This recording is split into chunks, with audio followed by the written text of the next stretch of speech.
African. Christopher Columbus could not call a white man Hold on one Ethiopian. second. He could not call a Can Arab I ask Ethiopian. one quick question? Hey, Do we have Yeah, the primary? Do we have a primary on that case? I knocked on it. Yes, ma'am. Do you need the anything? primary that Christopher Columbus said he seen Africans.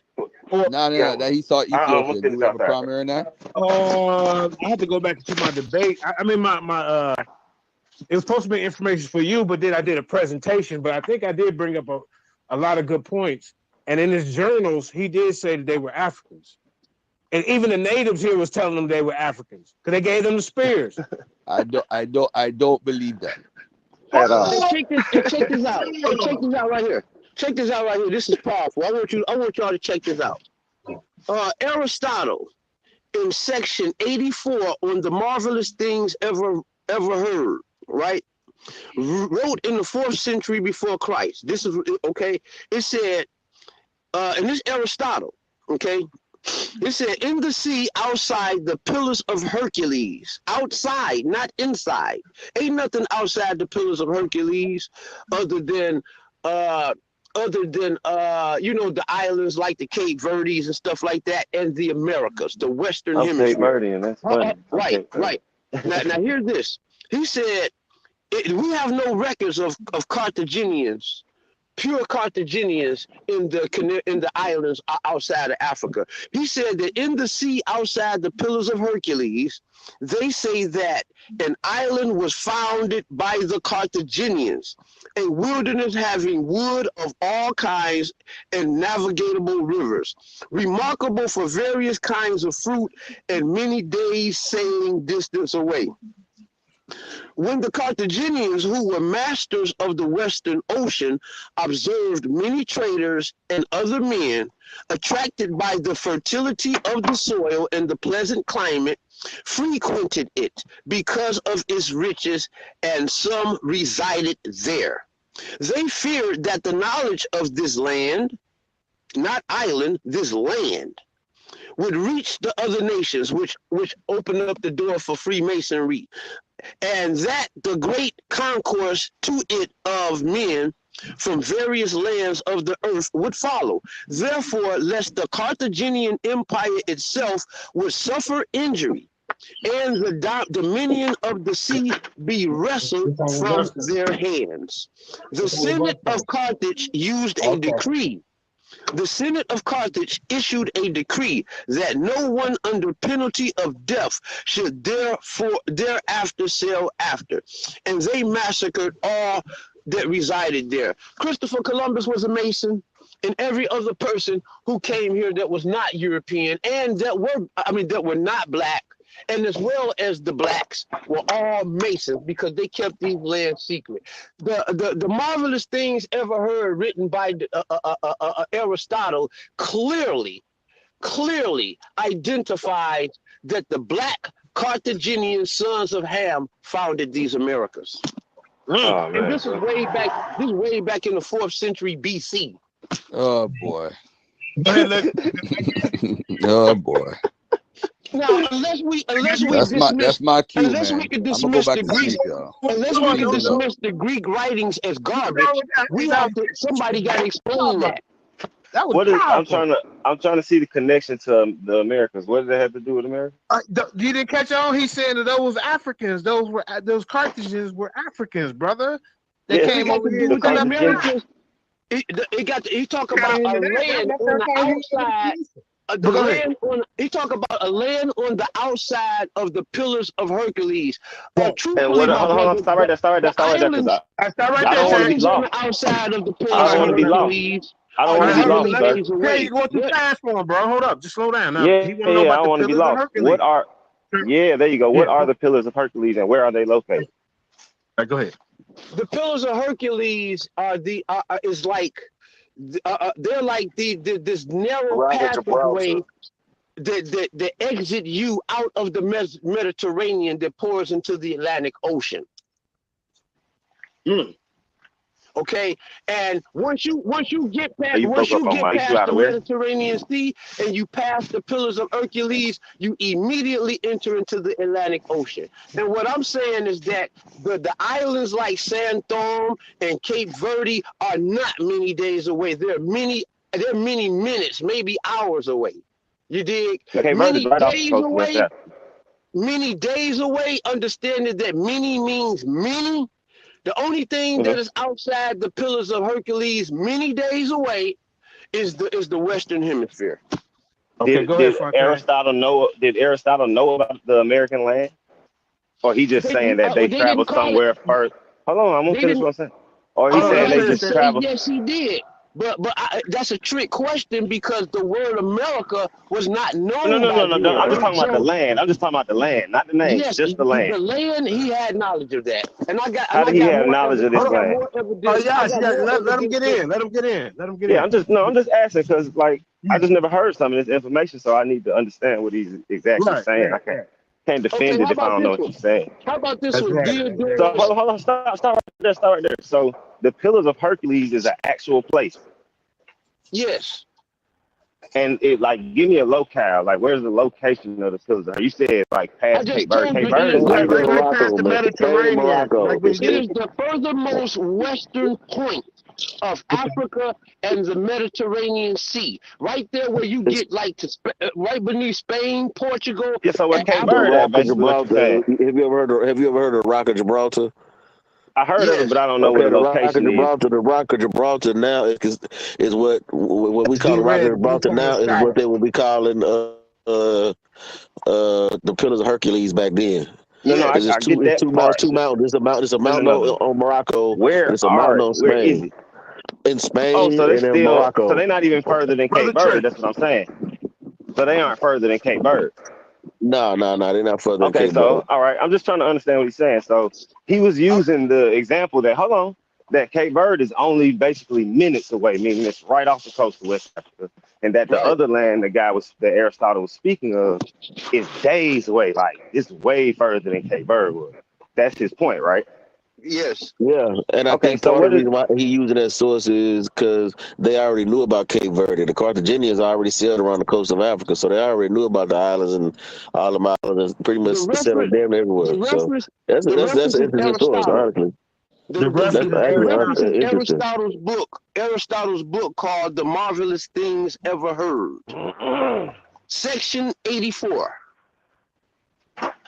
say that written in one the more 4th time? All I century heard was before section Christ. 84. All I heard was section 84.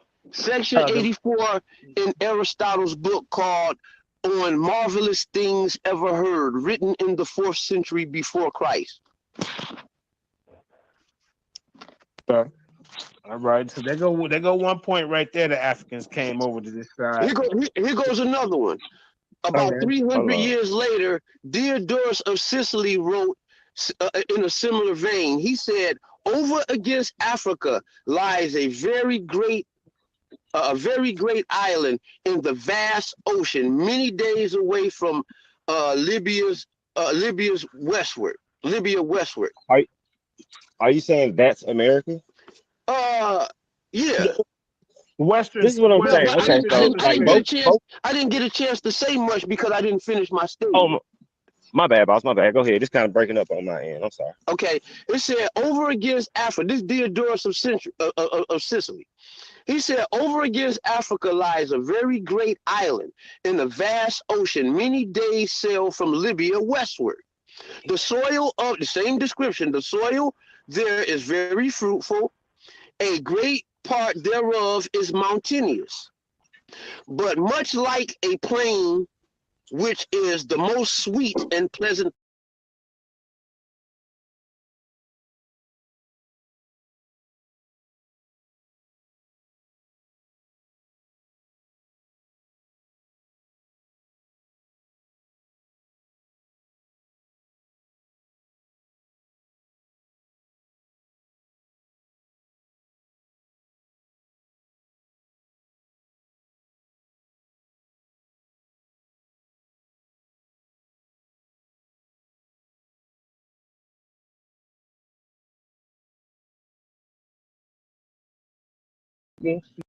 island seems to be the residence of some of the gods than man. Basically, he's talking about how like this is like a heavenly type place. Oh, he's saying like real people don't live there, just the imaginary gods. Well, he said it No, that's seemed the to be. absolute He didn't opposite say of it what he was. said. He said it seemed to be. Oh, he don't He know said though, the because he hasn't island been there. seemed. Hey, that brother looking for a point of contention, man. No. I'm not looking. I'm trying. Hold up. And we should. I'm trying We to should. clarify what he's But saying. I mean, I'm we trying to should. But clarify he what he's clarified saying. it, and you still trying to shift the paradigm. He did a great job of explaining that all the brother is saying yeah, dude, is I that the understand. place was so nice. The Yeah. place was so nice. He said this looked like somewhere where the gods must stay. Tell him, brother. Yeah. He never said the And look, gods stayed there. let me finish. He said, anciently, by reason of this remote location, it was altogether unknown. But afterwards discovered on this occasion, the Phoenicians, aka Canaanites, Oh, okay, in that's ancient times. The Phoenicians. The Phoenicians in ancient yeah. times Somebody was calling me, but undertook don't assume frequent I'm doing some kind of voyages by sea in way of traffic as merchants, so that they planted many colonies in Africa and in these western parts of Europe. These merchants succeeded in their undertaking, and thereupon growing very rich, passed at length beyond the Pillars of Hercules into the sea of the ocean. He said it went past the Pillars of Hercules into the sea of the ocean. At first, they built a city called Gades, the site of modern Cadiz in Spain.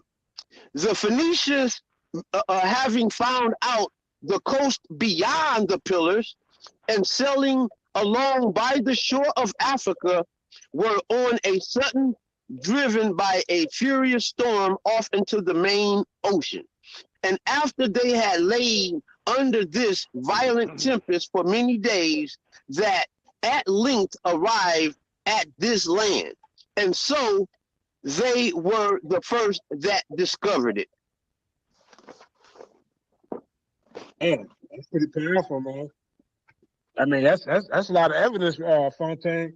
All And right, go ahead. I mean, I don't know what you can say after that one. Go And ahead, this, bro. and this is before. I really don't. That's deep. This is before Yeah. Mansa Musa. This is century. This is about 1,000 years before Mansa Musa. Yeah, that's what I was going to. Hey, pardon about it, Judah. I just want to show the brothers a picture where Gibraltar is. The Go ahead. so they'll know where it's located at. Okay. And, Say that again. I want to show y'all a picture where the Pillars of Hercules is. Oh yeah, who talking? That's what I want to. Gibraltar. This is Brother Commission. All right. It's located right here. And if y'all brothers get a chance, get this book. I read it about 30 years ago, right? It was written by a European. Yeah, your camera off, bro. The camera off, Commission. Yeah, I'm finna turn it on. Yeah, it was written by a European, a book called Black Spark, White Fire. Did the African explorers civilize ancient Europe? And they sailed to the Americas. That particular book, I don't know if it's still in print. Like I said, it's been about 30 years, 25 to 30 years ago when I read it. And European was in there talking about how we had been over here. And he mentioned the Phoenicians, about them utilizing the ships because they were selling, and so forth and so on. Hey, leave whatever map you finna show. Leave it up, because I got to step out for 2 seconds. I'm going to jump back on. All right. I'm trying to make sure this thing shared in the right screen. Right, okay, here we go, right here. So I guess I was saying that that when they say that there's no evidence, I think that a person should have a thorough understanding of history before they start running around here saying what there is and what there is not evidence of. You see this right here? You see where I'm moving my cursor at? Can you see it? Yeah. Who the cursor again? Yeah. This is the Pillars of Hercules. This is where they located at. So when you hear them talking about beyond the Pillars of Hercules, this is what they mentioning that. This is the same area where Plato. What country is by? Oh, you can't see me moving my cursor right here? Nah, man, I can't see. I don't see it on his map, but they You said see a Libya. Tell you us what see a country map? it's by. It's by Libya. They said to the You see west a of map? Libya. That Okay. would be That's the You towards see far a America. map? western. Yeah, I see the That's the map. far western You- edge. Okay, so you Yeah. don't see my cursor moving around right here? Can y'all see it? I see his I cursor. can't see the Can you see cursor. it? Okay. I Yeah, I can't As see see long the it. as cursor, but I know the area. Yeah, the area is right here, bro. Where it say Morocco and Spain, what that Oh, connection okay, point? okay. I know Yeah, that. that's the Pillars of Hercules And right it's a there, bro. small, Between that, It's called passage. It's a right. small, that's it's a small passage right there where yeah. the Mediterranean leaks off into the Atlantic, what we know as the Atlantic Ocean, and what they call the Great Sea. Right. It's called the Iberian Put them Peninsula as well. at 11:30. When you hear them say Yeah, Iberian yeah. Peninsula, that's what it's talking about over here. And that's named after General Tariq, the Moor brother, Gibraltar, the Rock of Gibraltar. Now, I would like to say this as an Arabic and Hebrew speaker and a college educated historian, because I do have a degree and I majored in history. Okay, I will say this. And I understand the Bible. And when you look at Canaan, the Phoenicians, one of the Canaanite tribes were called the Amorites. How you say Amorite in Hebrew and in Phoenician, you call them the Amari. Okay. Now, when you get Ika, the suffix Ika behind the word means you or yours. Okay, so when you say Amarika, you're saying pretty much the land of the Amorites. It's right here. They call it Damn, the now that's the Amaru. first time I heard somebody break that down like that, bro. Terry. But that ain't the They first call time it I the heard somebody Amaru. say that Amorites came to America. So They that call actually it the makes sense. Amaru. You see it right there, Amaru and the Mary. That's what they would call. See it right here, Amorite. That's the root of the name. And this, What we are doing. Stand down. I understand you're trying to be all sippy and protect things, but you're making all of this noise for freaking development.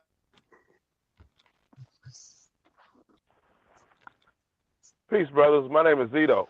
I just want to ask a question. here I go right here, nigga. Do we accept any books that anybody brings to prove their point, whatever point it is? I'm not going against the information that's being presented right now. I'm just asking a general conversation, just a general question to all the brothers. I mean, is there any books that's more credible than other books? Is there authors that has given out bad information that we might even bring that we need to research? Because I think that sometimes we bring a lot of books, but I'm just wondering which books are more credible than others, because there are books that's more credible than others. You want me to take you around here? I tell you this here, brother. All right. Just from my time of researching, what I say is good for us to do when we research. This is how I deal with my research, right? I get information based upon classical information, right? I mean, the oldest source that was ever written, what they said before it became what it is now and remixed it. I don't just take one source. I get about 20, 30 of them, right? And I'd use the courtroom syndrome, right? If you get somebody and you place somebody on the scene of the crime and everybody's saying you did it, most likely you're going to be convicted, right? What I call that is a consensus of scholarship. So the earliest people to ever write this information. So if it's somebody way over here in Africa, right, and they give the same account that somebody gave way over here in Europe and way over there in China, if everybody's saying the same thing, you know, and they that far apart, it wasn't the age of the internet, most likely, you know, that's good information or sound to go with. That's how I move. But I keep doing further research, and the confirmation, constant confirmation is enough for me. You know, and then when I see our scholars also drawing on the same thing, you know, yeah, I accept it for what it is, you know, until something else come forth that debunk it. But if the overwhelming evidence is there from many sources, bro, I'm content with that. You see what I'm saying? I ain't gonna argue and say, oh, that ain't that. and opposing information too. People that were enemies to each other. Because the enemy ain't gonna never be honest when it comes. I respect that. When it, the enemy ain't gonna be honest when it comes to describing anything that acknowledge their adversary in most cases. So if you see the enemy saying the same thing about their history that the person there is saying, most likely that's the truth. Allow me to interject, and I'll pass the mic right back to you. One thing about one of the aspects of conjecture is insufficient evidence. That is evidence that lack either or of these things. It lacks a quality and it lacks quantity. When you come across information that is not lacking in quantity, it is very hard to write that off as conjecture. Exactly, but most people will, though, based upon bias, or if they feel like that information debunked what it is they stand on, will do it, but they will still try to find the. They'll be doing it in error. Yeah, they will be, but most cases, that's how it happened. People do that. Only a fool rejects something and they see you putting it out there. Even the Bible tell you that. Only a fool rejects knowledge. That's right. You know what I mean? And that's just like a lot of people get upset when I try to show them, for example, and they get it twisted in most cases. When I show them, I say, well, because you got a lot of people like to argue the context and the origin of the word more, right? Hold on, Kamis, before you get in, hold on, Kamis, because you finna go somewhere with this more thing. So can I ask the brother a question right quick that asked that question? Go ahead. Brother, how do you go about obtaining information as far as books, and what is your criteria for determining the credibility of the authorship and the validity of the content? Research. No, not you, Terry. No, not you, Terry. The brother that posed the question. He asked, should we believe in every book we pick up? I felt some condensation in the question. No. It wasn't. You feeling the I didn't wrong think thing, it was brother. condescending. Oh, I did. You feeling the wrong thing, brother. You might be wanting to feel I something we don't want to that, hop on what I said. I just want you to explain. I want you to answer the question. We don't want to hop on it. Y'all boy got some deep questions. Now my question just piggyback off his question, and I just told y'all why it's piggybacking. I could be wrong in my assumption, or I could be wrong in my assessment of the brother's question. But once again, I'm telling you why I pose my counter question. And I respect that, but I do, with all respect, want to say that you are wrong, with all respect, because I wasn't posing it that way. The reason I say it is because I've been watching the conscious community for a long time now, and I see a lot of books that a lot of people of authors that I just don't know of, and I haven't sat down to even research the authors just to see, who these people are, are they credible or not, and a lot of times, and that's the only reason that I asked. It wasn't that I was asking for that I was going against some information that he was posing, because I wasn't. I was learning. I definitely was learning, but this is the first time that I've been invited into a discussion like this, and so that's the only reason why I posed the question. It's because of what I've been seeing, and the things that I don't know. You know what I'm saying? The authors that I don't know of. You know what I'm saying? You want to be sure in your information. Yeah, no, I took it. I still didn't get my answer. So that's the only. That's only. You know what I'm saying? That's the only reason why. Well, the brother actually answered you, brother. I want to tell you what he answered was my assessment, which he said was wrong. Okay, let's get past it. Right. I want the answer to the question. The question was, I want the brother to tell me, how does he go about determining the credibility of authorship and the validity of content? What you talking about? How you vet your hold on, but everybody can answer for the brother though. But what I think he's saying is he's asking how you vet your sources. Hold on, can he don't say what he said? Y'all, he right there. Y'all stop. He right there. He a man. Let him speak. Check out this book right here. This book right here was written by a white man by the name of Michael Bradley, but it was the introduction, and the book was co-signed by the great John Henry Clark. All right, so can the brother answer me now? Okay, like that book right there about, now I don't know him, right? So I probably will But you do go know John and try Henry to look Clark. at some more of his works and see what his people that maybe that he But came you up do. with, some other authors that might be, credible, because it So takes a consensus. lot to go and research. So you It looking takes a for lot to go consensus? and research up, huh? You see that John Henry Clark Hey, right y'all there? gotta let the new brother I'm asking. speak, or he don't want to I'm come asking. back. So Let I'm him get asking. it So in. if it. So like what you explaining right now, is it a consensus you looking for? You said what? Well, not necessarily a consensus, but what I am looking for is through other authors and through his works, have anybody found any flaws in this person's works? If there has been, and from those flaws, have them flaws been corrected, or are those flaws, or does he continue to make those same mistakes, and there's other volumes of books that's going against what these flaws that might come out, that his constituents, the people that he works with, the community that he's talking to, the people that he's presenting the information to, if these people have found any flaws within his works. If they haven't, and if his works is all of his works is sound work, then I would look at that author as being a credible author. And I know What that's kind about of a vague type. what if he was Go ahead, brother. validated by John Henry Clark? Do you consider him valid, credible? That's another brother that I probably would have to. I'm not a scholar, so I like to Oh, okay, present that okay. early.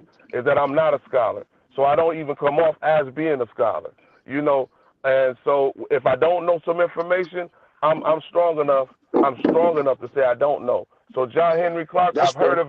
I heard of him, but I haven't really went and researched and looked at some of his information just as of yet. You know John Henry What I'm Clark is getting from you this know he brother, fired, don't what you? I'm getting from the brother and what he's saying, the brother saying basically, do people vet the sources before they reject Exactly. He's information asking that how do people you vet bring? your sources, man. That's all. And That's so all he asking. the He asking, do you? Yeah, method but I I'm use is saying, called the crap method. You know what I'm well, saying? The hold crap up, bro. method. Hold up, family. What I'm saying is the brother asking, do they vet them before they reject them, or do they just reject them when they're here?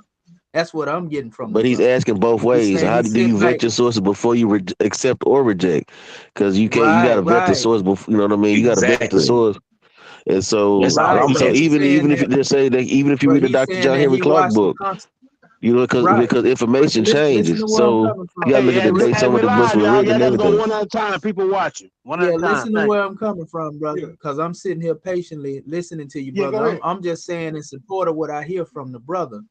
You know, the brother is basically asking the question from sitting back watching the conscious community, and he asking, do they research, like you said, vet it, or do they just reject it, without going into looking at it? Right. You see, am I correct, my brother?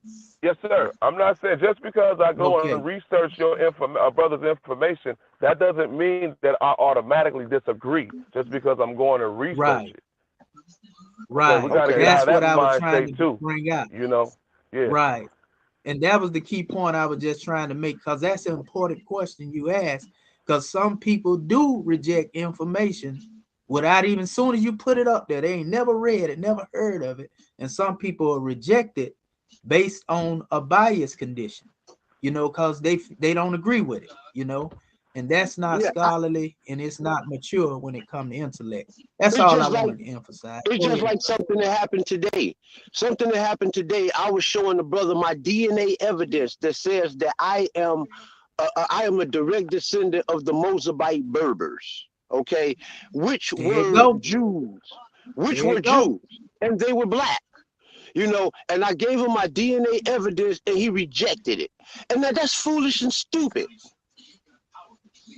Now you know who the Moabites are. What was See, his I've been rejection? teaching, and Judah know about this here for a long time. I've been teaching about the Moabites forever.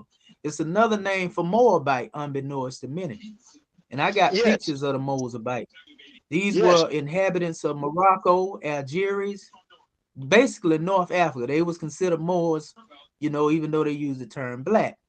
But they were known as the Mari people and all of that right there. But see, people don't notice, they'll reject that based on what they done heard. You know, for example, I give you an example. Like I was getting ready to say before I was cut off earlier. A lot of people say the word more was given to the people by the Greeks, but they don't know that the so-called Greeks that was inhabiting there was known as the Etruscans, and the Etruscans were originally our people. It wasn't no European. They didn't come till like 330 something BC, the ones that people like to refer to, right? And so these particular so-called Romans and all this stuff right here, that's fictitious. You know what I mean? A lot of people like to say, well, Rome is a nation, but all actuality it was called the Keftihu, for example, by the ancient Egyptians. And so when you look at the name that was there, it was the name of the natives, and they adopted the name into their culture. I'm talking about the name Mari, which meant Moorish gods. This ain't something being made up. This is what they was calling themselves. And so they was called Berber. Later, the name Berber was a misnomer that was given to them, you know, by By the outsiders Romans. such as the Arabs and the Romans. You see what I'm saying? And even though and this became a more push thing by the Islamic people, they start calling Berber. But when you go back to Kemet, the word Berber means pyramid. You see what I'm saying? So we can see some connection in that if you go back to that root. But a lot of people don't know, like when you go into the word black, a lot of people get offended when you say it. You got to listen. Coming from me, I used to teach at one time, who is the original man, the Asiatic black man, make an owner, you know, black is coming out of, you know, I used to demonstrate all of that at one time. But when you look at the fact of the matter, the word black is English, right? And it didn't come into existence until maybe 500 some years ago. But us being referred to as a black race, this was given to us under scientific racism, just being honest, through John Blumenbach. You know, that's the European that started calling us black race. And but that took away the tribal name, you know, of what we was, who we was as a people. And some of our people can't accept when you say that because they have accept the word black and they have no education or no knowledge as to where it come from. They're just looking at the fact that that's what we've been calling ourselves all these years, and they think you're attacking them when you tell them that, when you're only giving them the history.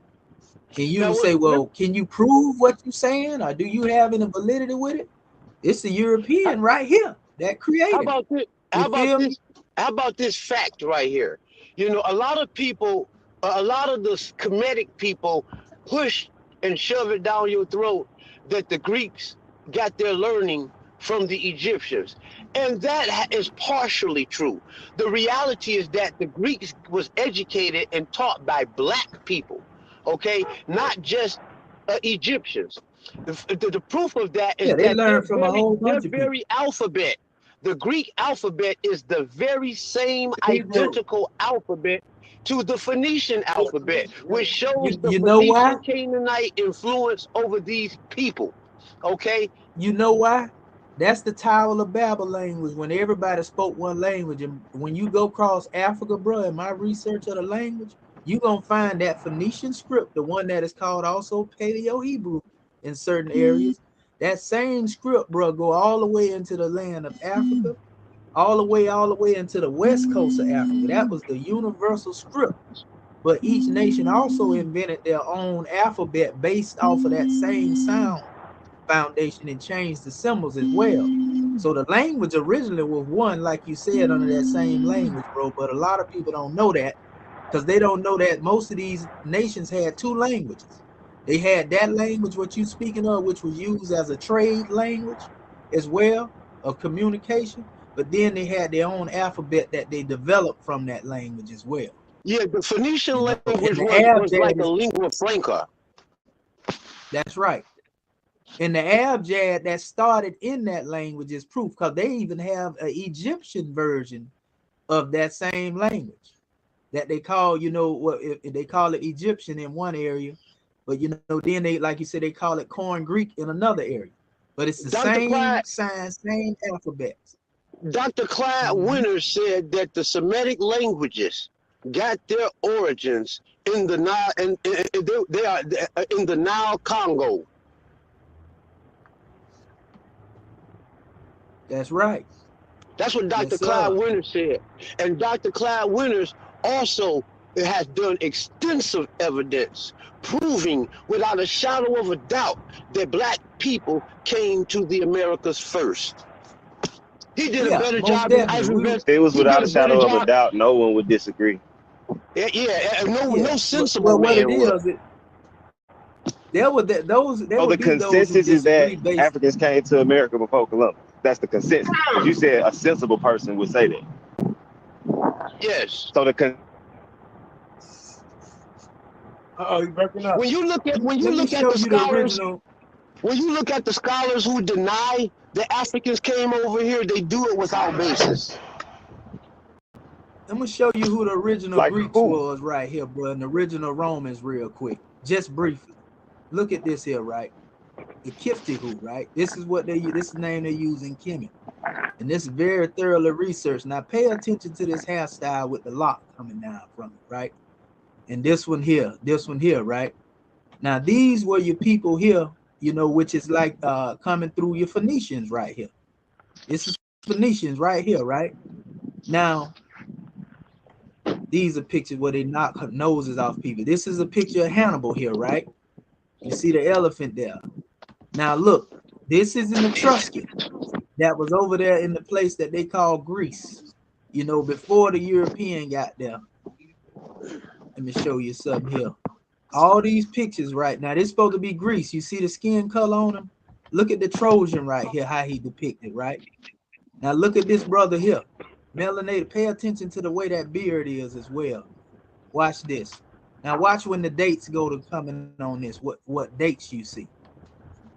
This right here from 600 BC. That's the same Etruscan I showed you earlier.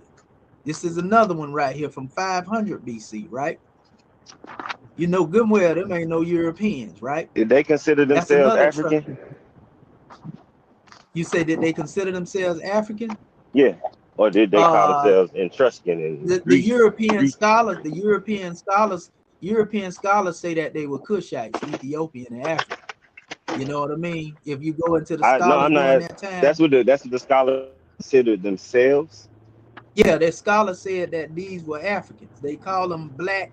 They use the term black like they always do for translation, descriptive purposes. But the Etruscans were of our people. All you got to do is look at this right here. Look at this here, right? I want to show you because I'm almost done. But check this out. Even when they say Negroes in Rome, look at that. You know good and well that ain't no European, right? That's another bus right there. That's not a European, right? Not in today's time. That right. Now look at that right there. All this is over there in what they call Greece and Rome now. You see this here? This is what they look like doing like 200 BC. That's as early as 200, not early, but late as 200 BC. So they still kept these features. All this right here. That's why I say when people say Greek, because this is who they referring to, they got to be careful when they say the Greeks did that, because it's still talking about our people originally. I even have a picture of Aristotle sitting in front of the Arabs, coming from the Muslim literature, and Aristotle was melanated. I'm talking about look just like this bus right here. Now look at you this. See what I'm saying? So a lot of time we reject our people and don't even know it's our people because of Eurocentric. So just for clarification, are you into our history? I want to show you something real quick. I promise I'll be fast. Are we grouping all melanated people into one group? Is that what we're saying? Hey, look at this. Check this out. What I'm saying is most places indigenously, our people was there first. That's what I'm saying. I want to clarify who our people is. Black people. Anybody that's melanated, what is that? Brother. So that's what I just asked. Are we saying all melanated people across the world are of the same ethnicity? Yes, sir. So what about the skin map? And What about the skin map? let's look at this because we kind of getting off subject. Check this out. This is a book.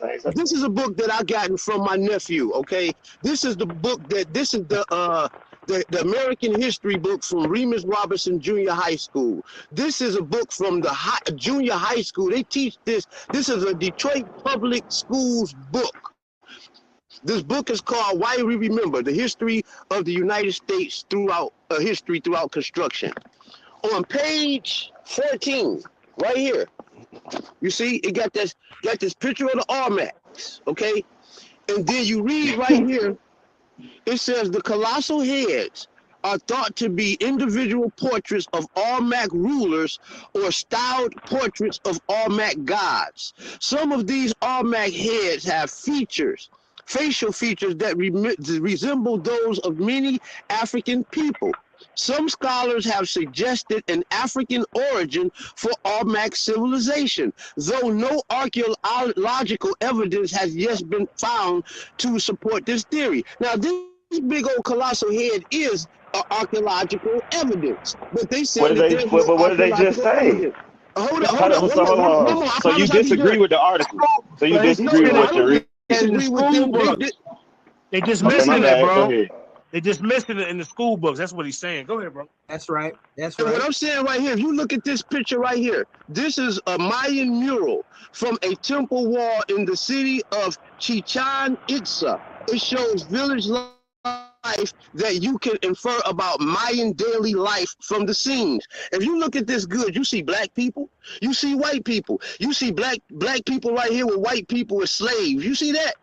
You see black people right here and white people as slaves. You see black people again right here, white people as slaves. You see all the black people sitting here in honor and glory. Every black man on here, and all of these white people are slaves, man. Hey, listen. Hey, that picture right there, I brought that in my presentation that I did. This is coming from United States. This coming from the United States. They teaching this in Detroit public schools. But what I'm saying, that picture that you brought up, bro, I brought that up. It's in the book. They came here before Columbus. By Asar Imhotep. Yeah. Look at this. I brought Clyde Winters. I brought Clyde Winters. I brought Ronoku Rashidi. I brought Asar Imhotep. All these brothers that say what's that other one? Ivan Van Sertima. I brought all them brothers are saying that Africans came to America before Columbus. How we going against our own scholars? That was my whole point, bro. Because they can be wrong too. Nobody is beyond reproach. But see, when you look at them heads, Judah, right there, man, you know, let's give them some. They could be wrong. Judah, when you look at them heads right there, them basalt heads right there, the Olmecs, bro, ain't nowhere in the world you gonna think that's European. And this thing been here way before Columbus got here. But did you see how the school book? Did you see how the school book said that there's no archaeological evidence? Right. But what is that colossal head? Is that not archaeological evidence? Of course it is. But see, that's what I'm saying. If the European dismiss what it is we believe, most people go along with the narrative rather than pushing against it. Is that not them dismissing what we say without basis? No, that's exactly what they're doing. You're trying to make the claim without basis. You're trying to make the claim without basis. You only have what they look like. But the archaeological. Hold on. You can't have just a statue that look like something and say, "Oh, that got to be African because he got a nose and a mouth like African." Okay, yeah, that's not scientific at all. Yeah, I get that point. Hold on, Terry, you missing the bus. Let me just reiterate what you said earlier. He said something about some Carthaginians. He said something about some Phoenicians. I mean, okay. The Carthaginians were the Phoenicians you referred to. Okay, same thing. What I'm saying. Heads, we got pictures, art, drawings. So black people dismiss that information. That's all we ask you real quick. No. I'm not written documents. Okay. Okay. Let me say this. Y'all listening? Yeah. I'm not against Africans. Like, if there's a fact that Africans came here before Columbus, I'm all for it. What I'm saying is, let's produce real evidence. Let's not just get the evidence that make us feel good, make us look, he looked like a black man. They got to be. Yeah, That's what I'm saying. So when y'all tell me, oh, he said the Carthaginians went past the Pillars of Hercules, so that got to be America. That's not evidence to me. Okay, That's so what I'm saying. we have evidence. We have firsthand accounts of Columbus in his journal, and they telling you these spears only could have came from Africans. These gold spears.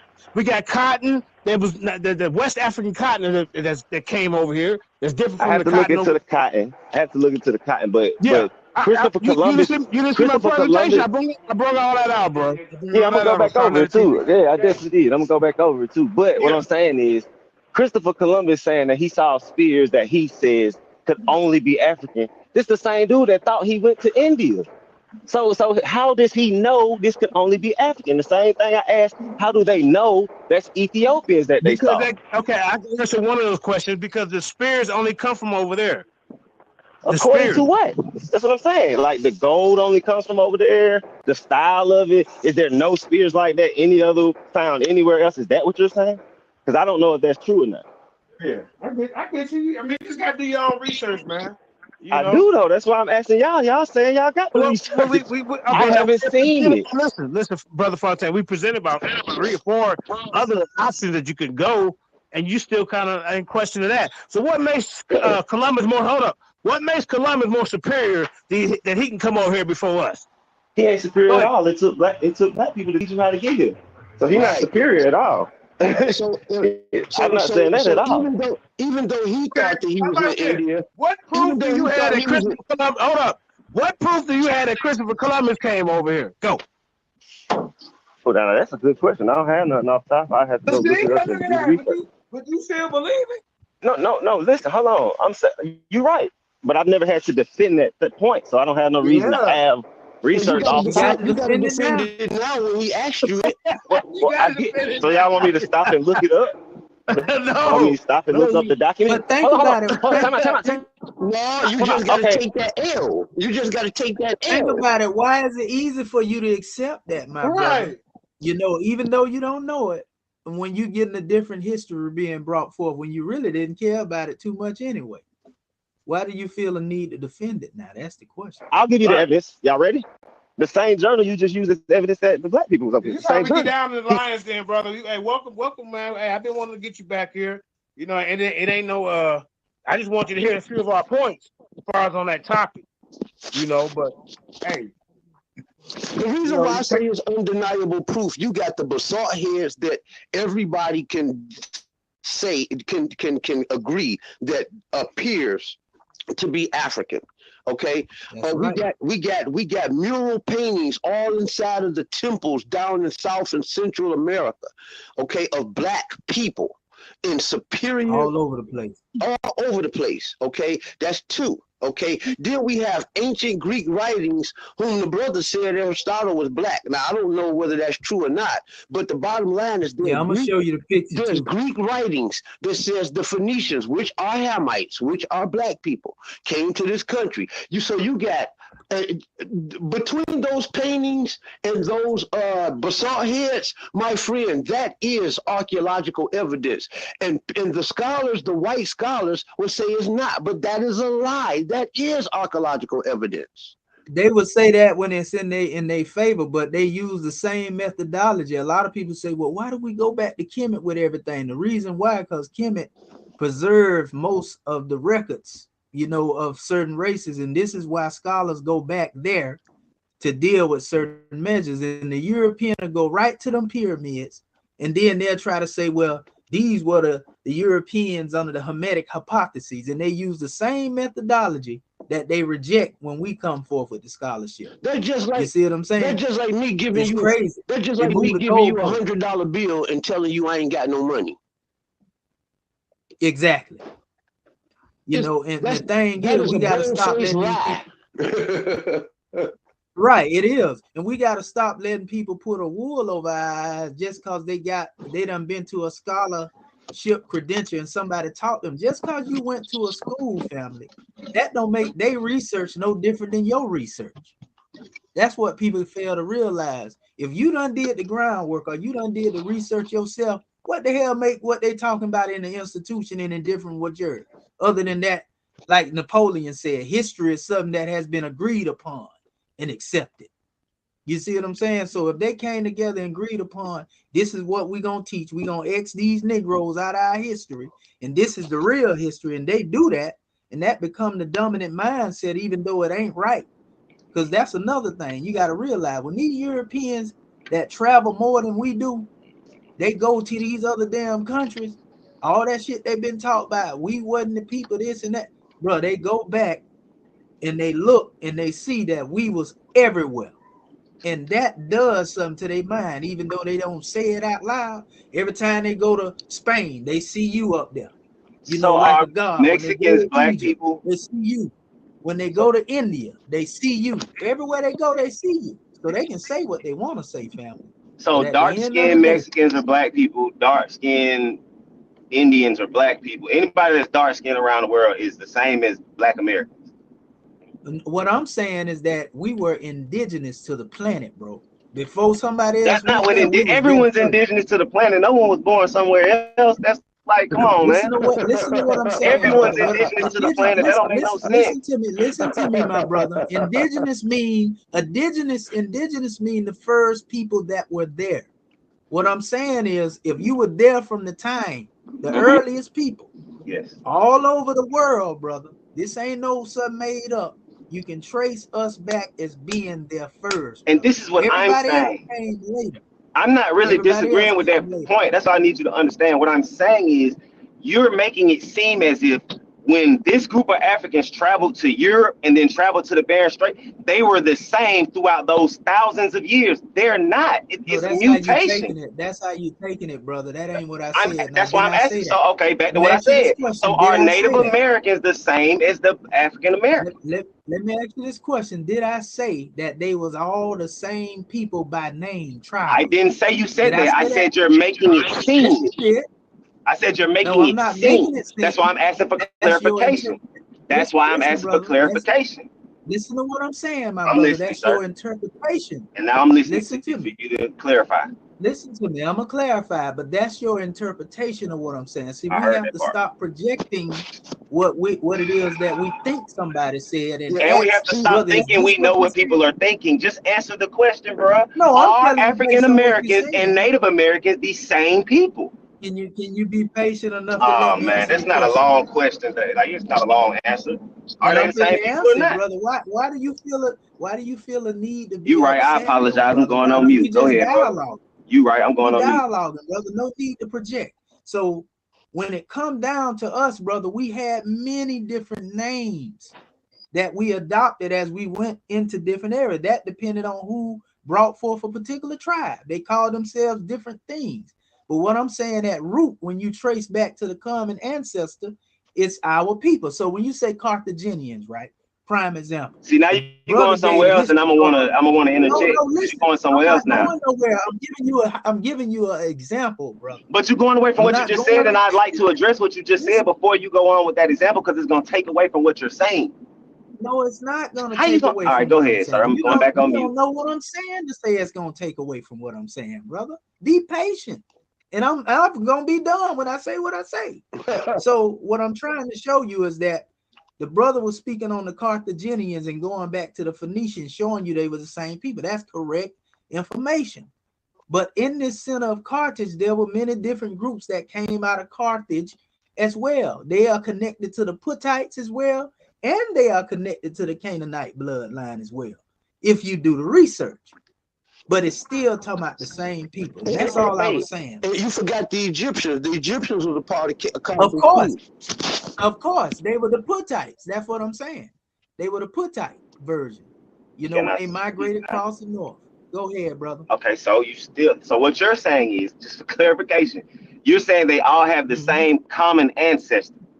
Black right? That's right. Black Africans. Right? Okay, so what I'm asking is, when we traveled from Africa, those common ancestors traveled from Africa. Some of them went into Asia, some of them went into Europe. Over those thousands of years, when those Asians left and those people went into Europe, are those people in Asia and them people in Europe still the same? You talking about thousands of years later, after they migrated in different other countries? Yes.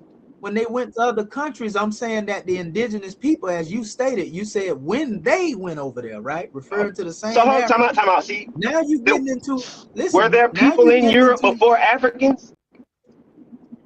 No, it was Africans there first. That's my point. Okay, so when the original Africans left Africa and some went into Asia and some went into Europe, are those two groups still the same? Yes, because over time, listen, brother, over time, due to what we call mixed breeding and race and all that there. Who did they mix with? Physically, listen, I'm gonna show you who they mix with. You just said nobody was there other than Africans that went there. Listen. But I want you to remember what you said, because I don't want y'all to forget what you just said. I remember exactly what I said. They You're still trying to have look at a point of contention. No, I'm not, bro. I promise I'm not. I promise I'm not trying to be contentious. I'm trying to understand. I promise that. So I'm gonna go back on mute. Instead of listening to me, I am. I'm going back on mute, bro. I'm going back on mute, bro. Every time you ask a question and I begin to explain it, you cut in before I can even answer the question. So how can you expect to get an understanding like that, brother? Can I explain that real quick? When you ask me a question, I started explaining. Okay, so you don't want me to answer that question back on mute. So, okay. When it come down to it, bro, what I'm saying is this. The people that were known to the ancient Egyptians, because this is the first time when you see a difference coming on the manifest. It came through what they call the Hyksos. The Hyksos are known as the Hyksos. These were those who went up into the region that they call North Africa, which is really Lower Egypt, because it's a vice versa demonstration. Lower Egypt is really in North Africa, and basically Upper Egypt is in South Africa. The Hyksos are the first mutation. Is that what you just said? So I'm telling you that the Hyksos or the Hyksos is the first mutation of a people, which is where the word Caucasus come from, because Hyksos is from Caucasus. And so the first time Africans mutated, they were the Hyksos. That's what the first I'm saying. time. The first mutation. What was that time frame? The first evidence of these people, listen, they came out of Europe. Right? Listen to me. Hold up. They came out of Europe. Can I get in this conversation right quick? No, please don't. Not yet, bro. Not yet. I know you feel like you got some clarification, but not yet. Listen to me. Over time, let me show you something. Albinism is in the gene of our people, bro. White people are not albinos, man. Yeah, but if you're albino, you're still black. Listen. When we mix with different people, that particular recessive gene, because that's a recessive gene. You're going somewhere. That recessive gene, brother, is what manifested. Okay, back to the what time frame are you giving the Hyksos that you said? I can't say it right. What time frame are you giving? Hyksos came in they 1800 BC, man. 1800 BC. So that was the first mutation. That's when you first see the Asiatics coming into Egypt in 1800 BC. You can see it on the Ben Hassan mural, man. That's when they invaded Egypt, but they existed. Did Africans leave Africa before that? Of course they did. So hold on, stop right there. No, don't go explaining. Stop right there. So Africans left. Damn, I want to go piece by piece, bro. Africans left Africa before the Caucasus period that y'all just referred to, right? The Hyksos, bro, came later. Okay, stop right there. That's what I'm asking because your original statement was, we are the same people based on a common ancestor. Then I asked, so are Native Americans and African Americans the same people? Then you went on to explain about how this mutation didn't happen. Listen to what I'm saying. Because you're not listening to what I'm saying. What I'm saying is African people migrated out of Africa long before 1800 BC. Long before it. And they're hold up. Time out. You can't tell me what my point of contention is. You know what your problem is? How come every time I talk, you get to cut me off, but I go on mute when you ask me to? I'm not cutting you off. Well, let me finish my statement. Let me finish my statement before you tell me my problem. Let me finish my statement before you tell me my problem. Is coming in at, bro. That's cool. That's what I felt when you were talking. That's the same thing I felt when you. All right, bro. Let him speak. Your misunderstanding. Your misunderstanding, bro. Your misunderstanding is this, bro. And I'm through. I'm gonna sit back and let the brother ramble on. But your misunderstanding is this. I'm talking about something ancient. And you're talking about how the people look today. My statement that I made was based on the fact that we were the original people, period, that was in most of these places all over the world. It was us that was there when we do the research. You're talking about Native Americans, which didn't come apart till a couple of 100 years ago, brother. So you ain't gonna have the same outcome of what I'm talking about. I'm talking about something ancient, and you trying to mix that with some modern. Okay, I've been on mute this whole time. I've been on mute this whole time. I haven't said a word. Can I talk? Because you just said something I did not say. Go ahead. I'm not comparing it to how black people look today at all. You are. So let's stop right there. What I'm saying is evolution, the skin map. Evolution happened thousands of years ago. Africans left out of Africa and mutated and came back into Africa well before there was ever a Caucasian. So how are you telling me that we didn't mutate when leaving? We mutated out of Africa, went back into Africa, then left again. That's why I'm asking, are you saying the same people that left Africa went into Asia, then went into Europe, and both of these groups of people eventually came into the Americas, one from the top, one from South America? Are you saying those were African people? So you're not disagreeing like this right here. You know what I'm gonna do? Them places you name, I'm gonna give you the name of the original people that was African. I'm giving you the answer to the question. Who was the Asian people that went over there in that area? Who were the Asian people? They were the people that people called Turks. You know what the original name they were called in the Kemetic language? They were called the Keta. These were African people originally, before they migrated and later into their race look as what you call a Turk today. It was the Keta. That's what they were known as. The Keta, when you go into India, the Keta when you go into India, the Keta listen to what I'm saying. When you go into India, the Keta in when you go into India, the Keta, when you go into India, brother, when you go into India, those who originally inhabited that area were known as the Indus Kushite Valley civilization, but they were originally known as the what we would call Kushites. Still, you had the Meroe Kushite and the Indus Kushite. This is why you have so much similarity between what they like to call that so-called Naga culture. Why did they stop being known as the Indian Kushite group? Why did they stop being known as that? That came way later, brother, and that's where you getting the misunderstanding from. It's I'm talking about the people that were there from the beginning. When you say, so what's the time frame of what you were just talking about? What's the time frame of what you were just talking about? Beginning, and you steady talking about what time frame is the beginning? Because you keep naming these times, but I need an exact reference because you're just going all around the world. You need a time frame to know when they was there. Yeah, why wouldn't I? If you're telling me. If you're telling me two different groups were there at a particular point, I need to know who was there first and when the other group showed up. And see, I don't get into the Gregorian calendar history. JJ know that, so I ain't gonna go into that. But I give you the time frame they normally like to give. Yeah, I just mean so we can understand both. So we both have an understanding of what time we talking about. When you go into their history, they'll tell you they was here 311 trillion years. Okay, we know that's not true. We know that's not true. This is their history. I'm trying. We know that's not true. This is what I'm saying. This is what I'm saying. This, if you go back to Egyptian history, they would say we were here bark of millions of years. So what I'm saying is, as far as dealing with a Gregorian calendar history, they would say, okay, these people went over there 65,000, 50,000 years ago. For example, when you get into the man that was the oldest common ancestor, the Jabir Uhu, which is known as that is special man they found recently, 350,000 years ago, they found him being present in Morocco. That don't mean that's where we begin at. You understand? But that's the oldest individual they found, and they say that he came from the Kushite people as well. So Kush, that's being referred to by most people, is the original origin that I find that spread it out from different people. And that's when you go into pre-Islamic Arabia, the Kushites were there first.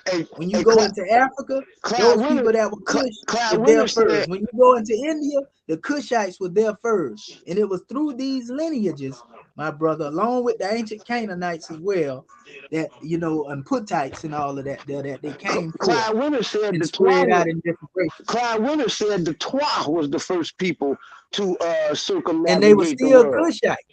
And The when you look at Pygmy-Twa were Cushites. right, and when you look at the Twa Pygmy-Twa were Cushites. and you see the way they dress, the way their culture is, you see that all around the world in the indigenous world.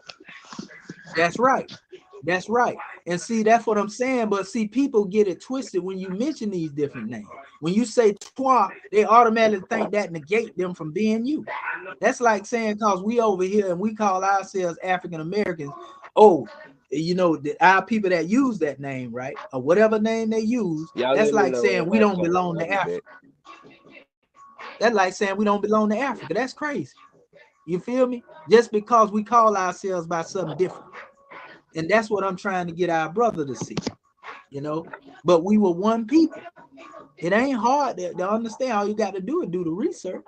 Whatever name you call them, it is a fact by the evidence that black people were the first people that came here. Whether you call them Indians, whether you call them you go, bro. You could call them goddamn Martians or oceanic people if you want to.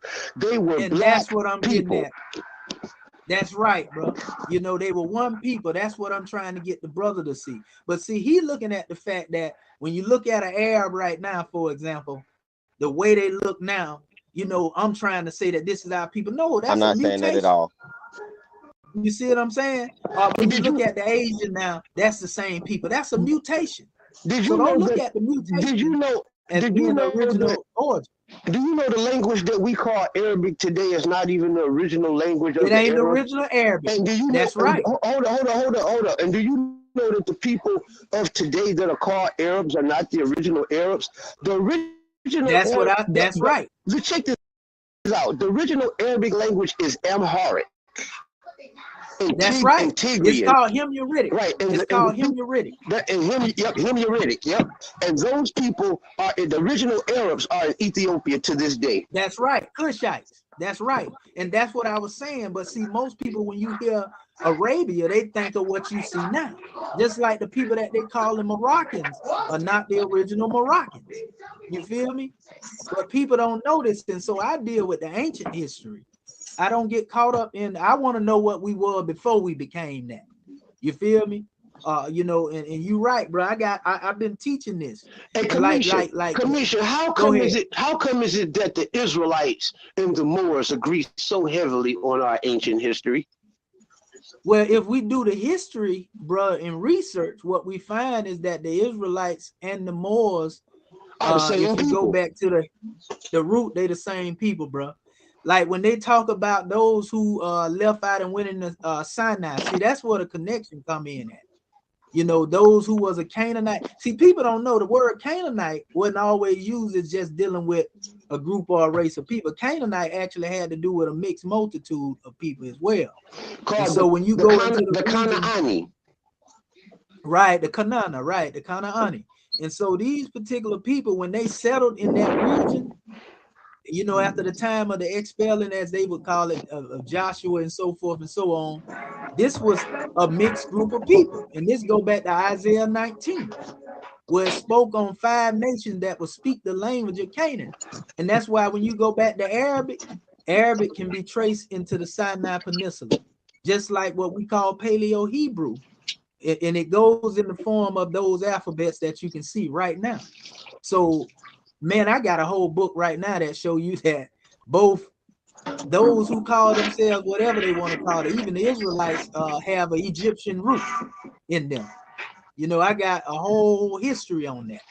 You know, like the name Osiris, for example. You know, and Asa. A lot of people don't know that the name Asa and Isra has a relation comedically. You see? And so when you see Asa and Isra, it means the God. And that's why the name is rooted in the word. When they talk about Israel, you know, it deal with those who are people of God. You see? Because Asra is rooted with the name Isra. And that's a whole nother measure right there. Just etymologically. You feel me? So we shouldn't, just like how I started off talking about history and linguistics. The major problem with our scholars and Clyde Winters talk about this all the time, is that we too busy studying history and we spend very little time studying linguistics. I went to college, Wayne State University, Wayne County Community College, and Knoxville College to become a history professor. I studied history, and in doing that, I made sure that I studied linguistics. That's right. Etymology, people don't know, through etymology alone, bro, it'll trace you back to where you want to go, and then you get the archaeological evidence. In most cases, it's going to check out like it's supposed to, bro. If the language take you there, the archaeological evidence is there because the language had to produce, itself by being a people that spoke the language. You feel me? And so if you can trace anything back to its root, start with the linguistics, bro, and it'll take you there. That's real talk.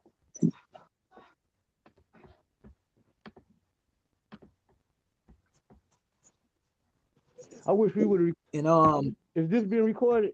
Go ahead, brother. I mean, Yep. well, I mean, there's so many.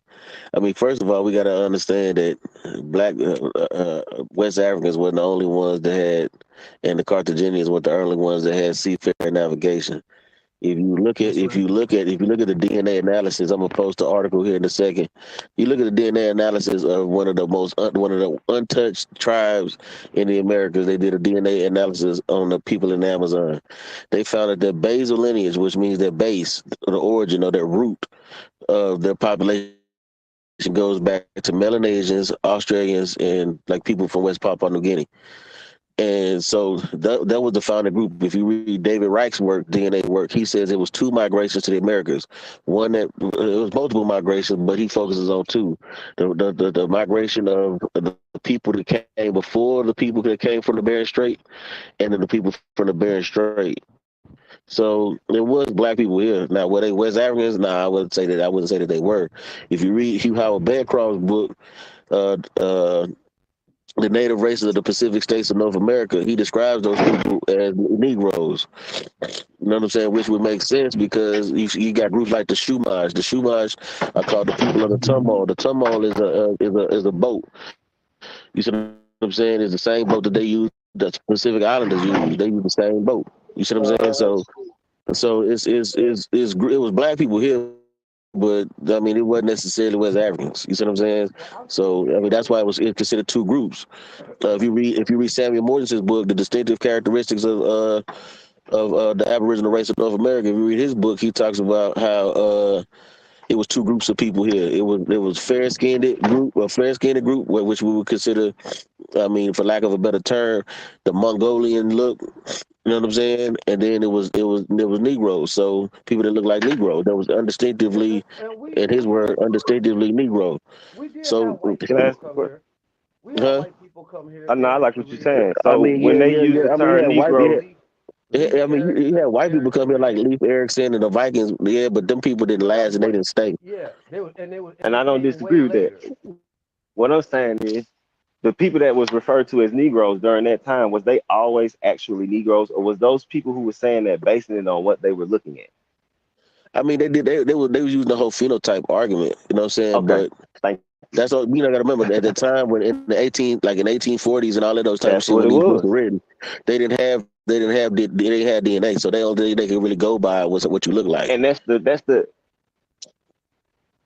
point I've been trying to make the brother this whole time. I'm like, we're not really saying 2 totally different things. I'm just in disagreement that those people are what we call Black people. You know what I'm saying? But I agree there were dark-skinned people here before Christopher Columbus. I just wouldn't consider them who we are. But the flip side to that is, like my homeboy recently, he did his DNA, right? Well, his Y haplogroup came back to goddamn Fiji. Which is very possible because we. You know what I'm saying? But if you look at him, you would think he's a Negro. Right. But that's why I'm saying we can't go off of looks alone. But what I'm saying is, Negro looking people all around the world because of the skin map, because of evolution, because of where you were during a period of time. So Somebody can you look gotta think those Negro and not people. be Negro at all. But Do those things, my question you got to is, remember though. But you got to remember do though, those people intermingle with us. Well, like, as we started migrating west, we start marrying those women. I Our agree. sister was marrying those men. So you can't say that those people aren't Negro no more because they are. They got the same Negro experience that you got. my They got my some of the question same history that we got as far as oppression here in my America. They got the same. question They went through the same thing, and we my intermarried with question those is people. I don't disagree with that point. Do we evolve away from being Africans, or do we evolve into being Africans? That's my question. That's a deep question. I I would say mean, away.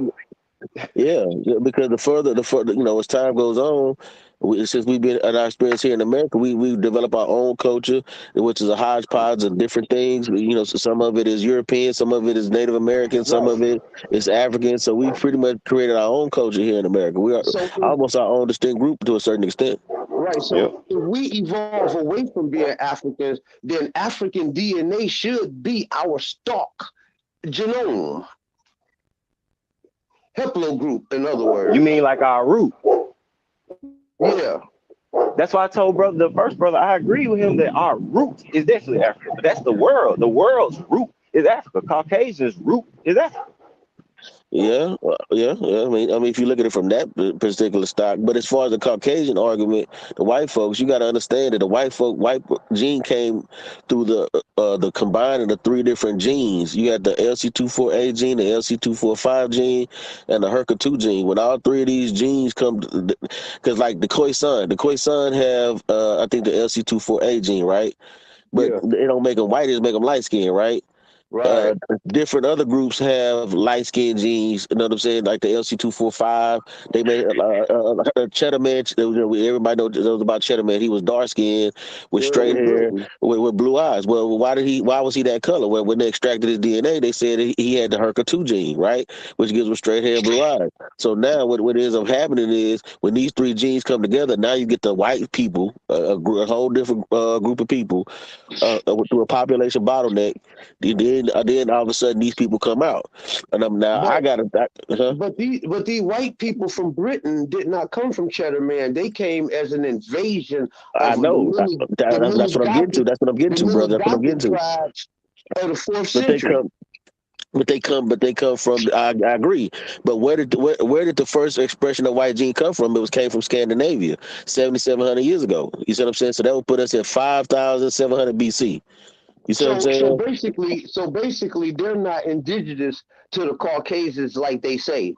No, well, the reason why people say the reason why we use the term Caucasian is because of some skulls that a dude, I forgot the dude's name, that found them in that they said that these were Caucasian skulls and they found them in the Caucasus. You see what I'm saying? But we already know an aquiline nose, a pointed nose, don't necessarily make you. Ethiopians have pointed noses, that don't make you white. You see Yeah, what I'm saying? yeah.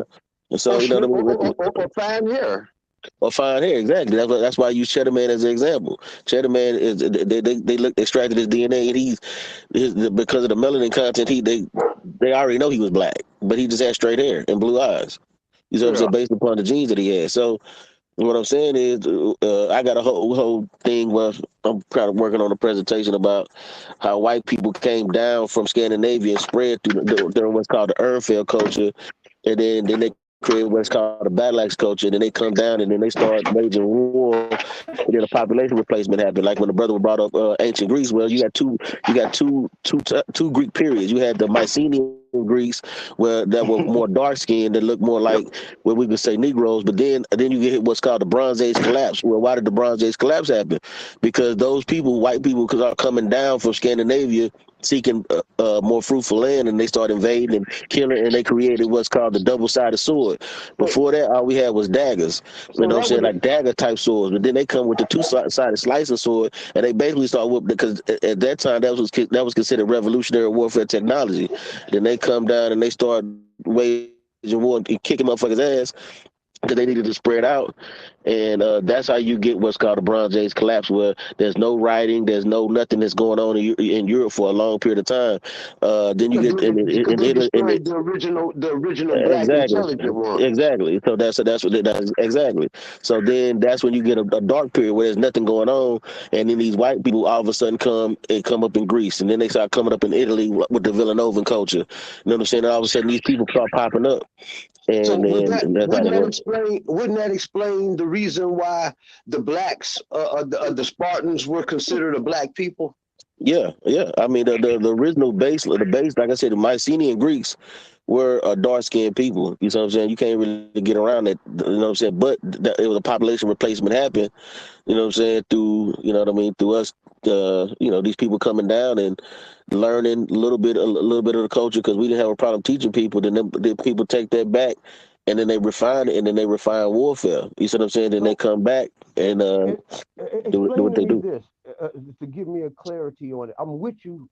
I'm with you. Okay, but I just want this for clarification. You talked about the two kinds of Greeks in modern academia. You got the Hellas and the Macedonians. Which one were black and which one were white?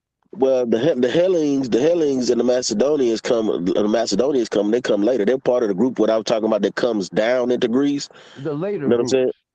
They're part of the later groups. The Mycenaean Greeks were basically.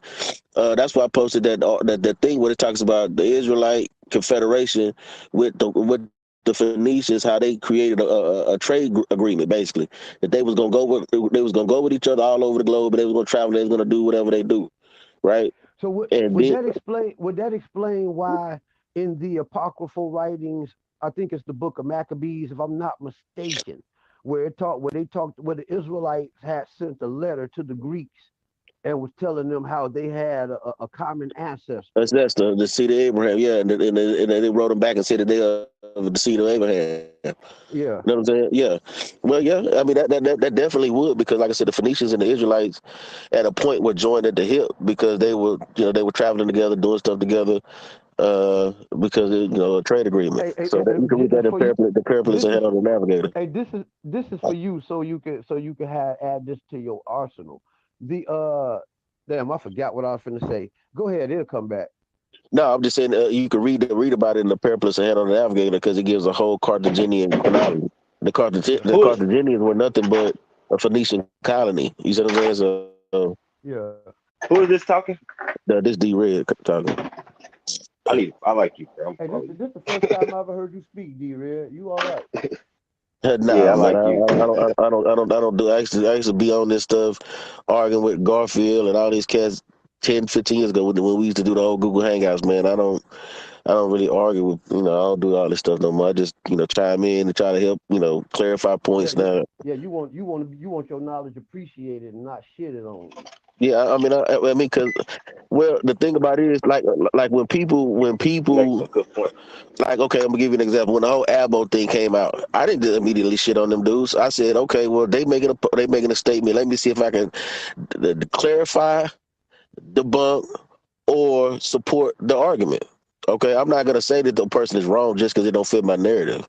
I'm gonna go Yeah. look at all of the evidence, and then I'm gonna come to my own conclusion. See if it's evidence to support, see if it's evidence against, and then I'm gonna come to my own conclusion. You see what I'm saying? Based upon all of the evidence that I can find, at least.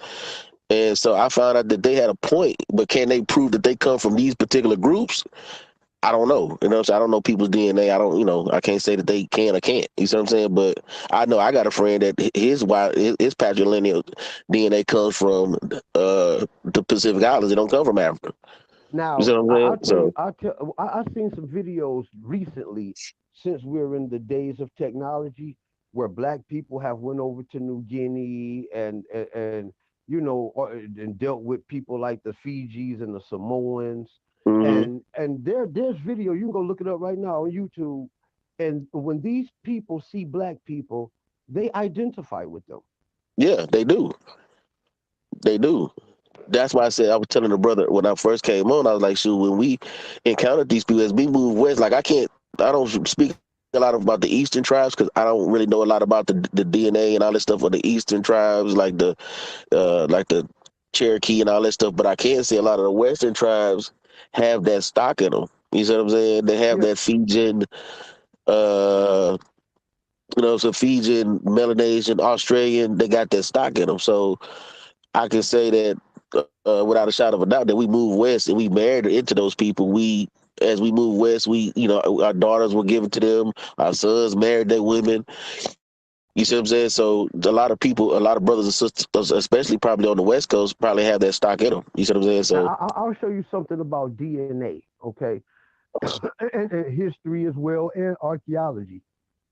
These people will come to a consensus on the information, on the data that they collect, right? And mhm. then you'll have all of these different people, not the same people, not one authority, but different people trying to uh, translate this stuff into a modern intellect. And when they do it based off of their own solipsistic knowledge. Like, say, for instance, when I took my DNA test, my DNA test says that my ancestors come from Mali, come from the Ganaya Basu, and Uh-huh. come from Carthage, come from Israel, come from Egypt, and as far as India. Okay, but the Uh-huh. reality is that what they say I'm a Mosabite. Okay, why they didn't call me a Jew is because they fail to acknowledge the history of all those lands and how Israelites fled to those lands during their four diasporas. Well, I mean, what was your stuff? What E1B1 what? E1B1, E1B1A. Okay, so yeah, so the origin of E1B1A is three theories about the origin of E1B1A. You have the North African theory, you have the or hypothesis, you have the North African hypothesis, the Horn of Africa hypothesis, and the Levantine hypothesis, the Mesopotamian hypothesis or Near Eastern hypothesis. Well, the oldest remnant that we have And right you know, now. Israelites were in all of those lands. Yeah, yeah, I know that. But what I'm saying is the origin. Like, you know what I'm saying? The oldest specimen we found so far of E1B1A that we extracted DNA from is in Iraq. You see So, what I'm saying? so basically, we go all the way back that far. Yeah, like the E1B, the E haplogroup, you know what I'm saying, it comes out of DE. You see what I'm saying? And then, it spreads out, but and then you Hey, got E. do you got any substantial evidence that you could slap me? Yeah, bro. Hey, Shit, I looked through my stuff. I'm I looked through Terry my stuff. Whitfield on here. Inbox me some of that good heat, my brother. Oh, 10-4, bro. Therefore, I'll be looking for it now. Give me a second. Yeah. Y'all got to excuse me too, cause man, I got a cold, so if my nose all stopped up, I'm sounding crazy. Yeah, Go and grab you some incarnation or some elderberries. Get that shit up out you. yeah. I got to order some more, man. My fucking kids used all of Hey, that, so I got to order some more. elderberry get rid of corona in 3 days, bro. Nah, I don't think I ain't got corona, cause I just got a No, stopped up but nose. corona is the grand mal of all that shit. I mean, it's worse, in other words. Oh So yeah, it'll yeah, knock a yeah, yeah, cold right on out. yeah. Hold on, just give me a second. Bro, you with the Hey, Israelite faith? I repeat that. You with the Israelite faith? Yeah, I'm a Old Testament Sadducee, the And the other brothers Benzodaki. too? Yeah, I'm an Israelite. Yeah. Yeah, I'm not no New Testament Christian Israelite. I go back to the old original Benzodaki Levitical priesthood, known as the Sadducees in the New Testament. All right. Yeah, Well, I I like my do. I don't follow rabbinical Judaism. I follow priestly Judaism. There's no such word as rabbi as a religious leader in the Old Testament. I subscribe to the pre-exilic Israelites being in West Africa. You Yeah, know what I mean? that's the Benzodaki. You know what I'm saying? And Yeah, that's the priesthood before, cause they didn't deal with Talmud and all of that stuff. no, no.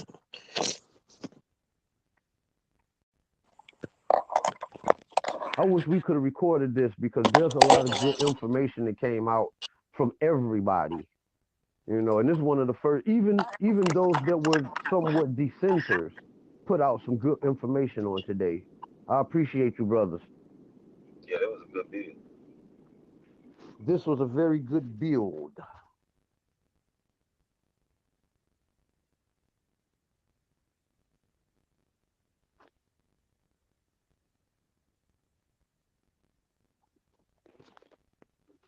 Now, what happened? Everybody wanted to talk at once. Now, don't nobody want to talk at all.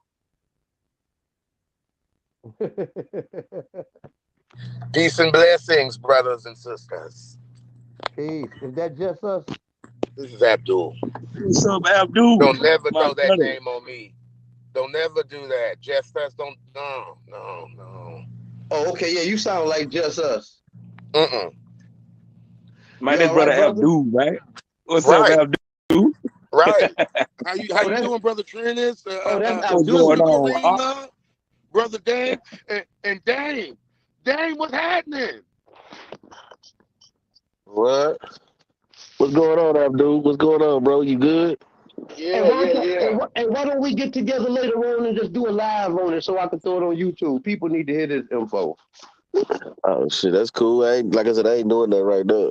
Shit, my job told me to go home because they like you sound stopped up. Corona, go home, bye. I was like, what? I said, fool, I got a cold. I ain't got no damn corona. I ain't even got no damn fever. I ain't even Yeah. coughing. And we could get let's get together, get with Karima and JJ, and we could throw a live up later on this evening, maybe about 8 o'clock, maybe. That's cool, man.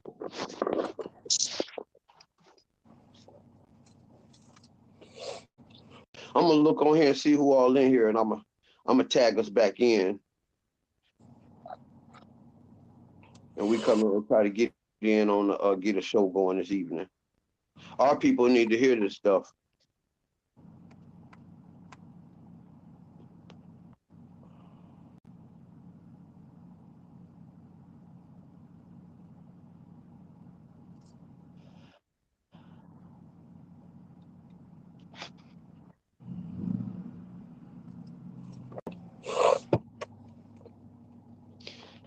Trent, it look like you out there smoking and fishing.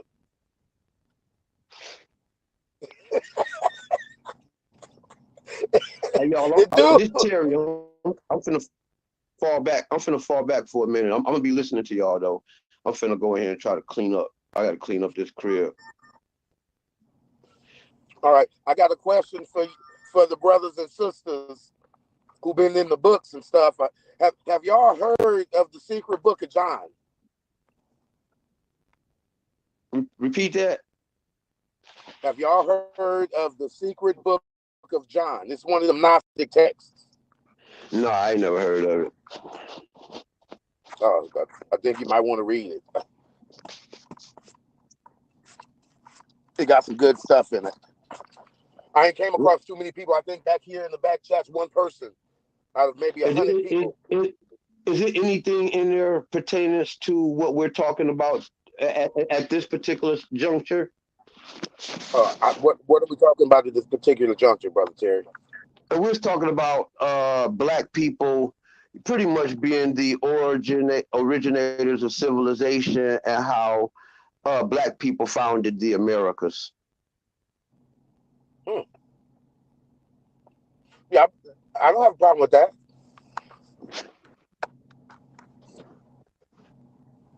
Yeah. I was just trying to ask about the content in the book of John, Oh, the content in there is Yeah, it gives names. It has the name of Elohim. It has the name of Yahweh. It compares Yahweh and Elohim to Cain and Abel. Yeah, it's a whole bunch of stuff in there. A whole bunch of stuff that I figured y'all would have been read. Is this somewhat? The book come in the 400s. The book comes from the 400s. It ain't like some new stuff. Because the brother was telling me some books from 19 or 18 and 17. I said, this book is from the 400s. The 5th century. 4th century. No, the 400s is the 5th century. Oh, well, the 5th century there. Yeah, I don't know why they do it like that. It's kind of confusing, but yeah, right, that's how they do it. Well, because ain't nobody heard of the book, and I'm like, I know I can't be the only one. Like I said, it's only been one brother back here out of about 100 that I didn't talk to that knew anything about the book of John or the Gnostic text. And They were, you know, the 1849, you know, the one Bible and stuff. And I was like, bro, this predates all those. You know Now, what when I'm you saying? look So at you're not going when to you look read or look into these extra biblical texts when you look and at the anything? Gnostic text, would you say that it is something that we as black people should look into? Yeah. Especially if we claiming Yahweh and all them other gods. And it has So all of their names in it has all their names in it. This is why I asked if anybody would have read it, you just seen every name that they've been throwing around back here as the Most High God. yeah. Those names are in there, and they're not the Most High God. That's why I'm asking. So it talks about Yahweh and Elohim, but not as the supreme being. You got to read it and then get back to me because, yeah, you just got to read it because if I didn't read it, I would have been saying the same thing you said. You got to Oh, read it, okay. and then there's other texts that go right along with it too.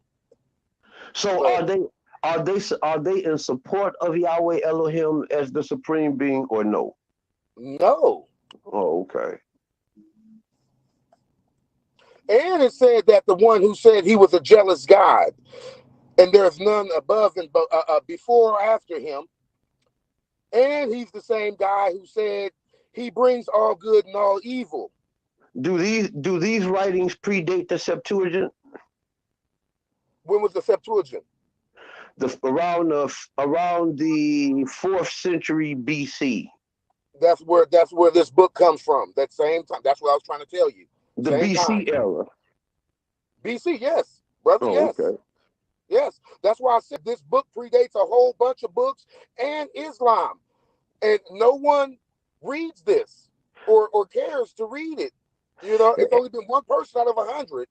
I think that a lot of people don't know about it because Commission is into those Gnostic books. He was reading some of the stuff You a said the couple weeks secret. ago. You said the secret book of John. That's Let me right. look this up because I could have sworn there was a Gnostic teaching, and that shit come way, way after the Septuagint. Right. Way, But I way after. looked it up. It is a Gnostic teaching. It says Gnostic on the front. But I looked and seen, you know me, when did this book of John first occur, That's or why I said, anybody what's the name? decided to write it? And it said What's the exact name 400, of it? I'm gonna look it up right quick. What's the exact name again? the secret book of John. Okay. I think Yeah. I got a PDF. I'm on the way to school to drop my baby girl off, but when I get back to the house, I can drop a PDF back there. But yeah, that's what's up. That's what's up. talk about it. I just want to talk about it. I'm not calling no names. I'm not doing none of that. I just, you know me, I'm looking for more understanding and knowledge. There's no wrong with that. You know, I read, believe it or not, I've studied Madame Blavatsky, Aleister Crowley. You know, I'm a man of knowledge. I don't believe in none of that shit, but I study it. I study everything I can get my hands on. Right. I don't subscribe to it, you know. I mean, Right. I speak fluent Arabic.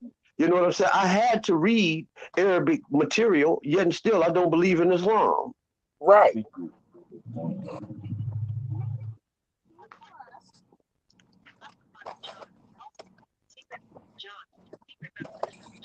Yeah. There's nothing wrong with it because it's just knowledge. There's nothing wrong with a little bit of extra reading. You just can't let it take you down the rabbit hole because Yeah. this book, I'm telling you, is a rabbit hole. I want to say this is Alice in Wonderland.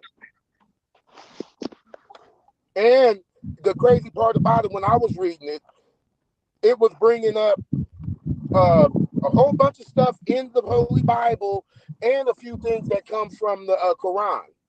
Yeah, but see, how could they bring that up in the 4th century BC So when there was no it said Quran? Not the Holy written in Bible. the. I'm sorry, not the Holy Bible. We know the Holy Bible wasn't the Holy Bible. There was personal It said this John was written in the 2nd century or CE. That's AD. That's common era. That's AD. That couldn't be BC because there was no That's what, and Quran. I said that though because when you said the secret book of John, that come from Yehokanah. That come from New Testament. Yeah, that's new. That's AD material. Yeah, this AD material, man.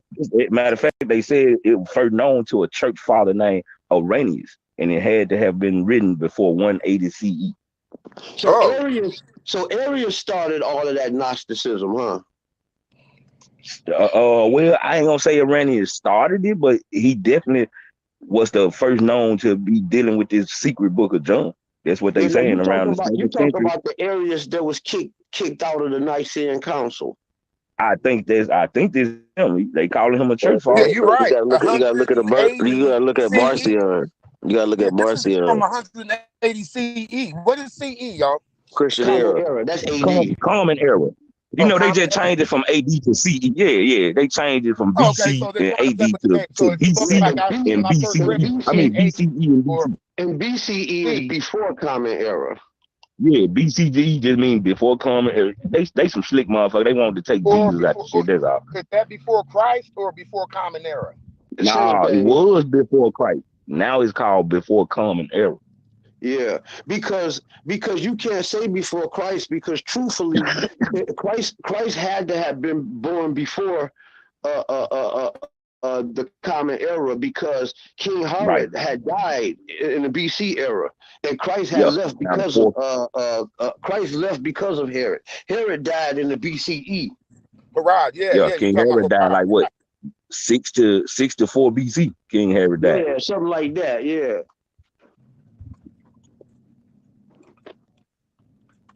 Christ had to have been born around 7 BC or something like that. He had to be born before. That's what Christ the was whole born before. I argument with thought Christ was born when Or Christ maybe was born. That's maybe when they even dropped 10 the BC. calendar dates and started it back. When he was born, they started it back at 0 or at 1. That's from what I understand. That's But why we that's got not all this BC and something that's like AD. that, not yeah. that's really not true, because Yeah, that's why I said something like that. Eusebius Dionysius would like for you to believe that, but that's not the case. Eusebius Dionysius came up with the BC ADE time dispensation, and he did it based off of what we call Ragnar years, the years of the Israelite kings. That's how we told time in ancient times. We told it. We told time by Ragnar years, like the fifth year, the fourth day of King such and such. You know what I'm saying? Right. And today is they still do it in Ragnar years. This is supposed to be Oh, okay. the 200. This is supposed to be the 2022nd year and the third After the month. death, Yeah, after the and the death of third Christ. month. No, in the third month in the reign of Christ, because Eusebius called Christ the last king. Right. So we still up under the Ragnar years of Christ. Christ supposed to be ruling now for 2021 years, supposedly, or 22 years. Right. Or right. That's right. But what about the serpent? Is the serpent loose? I read in the book that it says the serpent will be cast down to prison, whatever, quiet, and he will be released after a certain amount of time, then locked back up. Is that true, or is that just some fluff? I'm going to tell you. I'll be the That's what first to tell you That's that. the New Testament narrative. It say he's Yeah, gonna be right, released for right. I was 1,000 years. That's what gonna the say I don't believe in the New Testament, so New. I can't speak on it. Right. But to answer your question, Abdul, yes, that the New Testament does teach that. Yeah. Okay. But he want to know what did that mean? Kind of, sort of. I I mean, would it's like to know what it self-explanatory. means, It's but I don't study self-explanatory. it, so I don't know. Well, that's if you take it literal, as I do. It's self-explanatory. He's gonna be released to do whatever he will. Right. To He's gonna have deceive. a time, right? So Right. is He's gonna be spreading all type of new religions, his authorities, and his aspects of himself. so Because who would be this serpent? Would it be a race of people, one person, It's not a one yeah, entity? not just one person. If you read the book of John, it's just a small read. You'll see what I'm talking about, and we could go a little further because it lets you know who the serpent's seeds are. It straight up said that the serpent just didn't beguile Eve. He made 2 babies with her, Cain and Abel. That's what it said. And if you believe in the light, and if you know the light doesn't create corruptness. This is all that was passed on and given to me. The light, our Father, the Creator, and just like He's the light, just like Jesus is His light, they don't create nothing bad or corruptness. This is why I said, this is why I want to talk about it.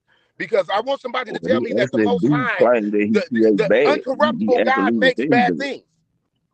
You Yeah, know, like I'm for saying it. real. I'm saying it because he said it, Abdul. Okay. Isaiah 45:17, if I'm not mistaken. Yeah, he said he create good and evil. Right, that's what I'm saying. And the That same evil, God in that the evil Bible right there means says he's calamity. a That jealous means God. bad thing. The same one said he's a jealous God in there too, though. See, that's the other Same problem I'm God. having.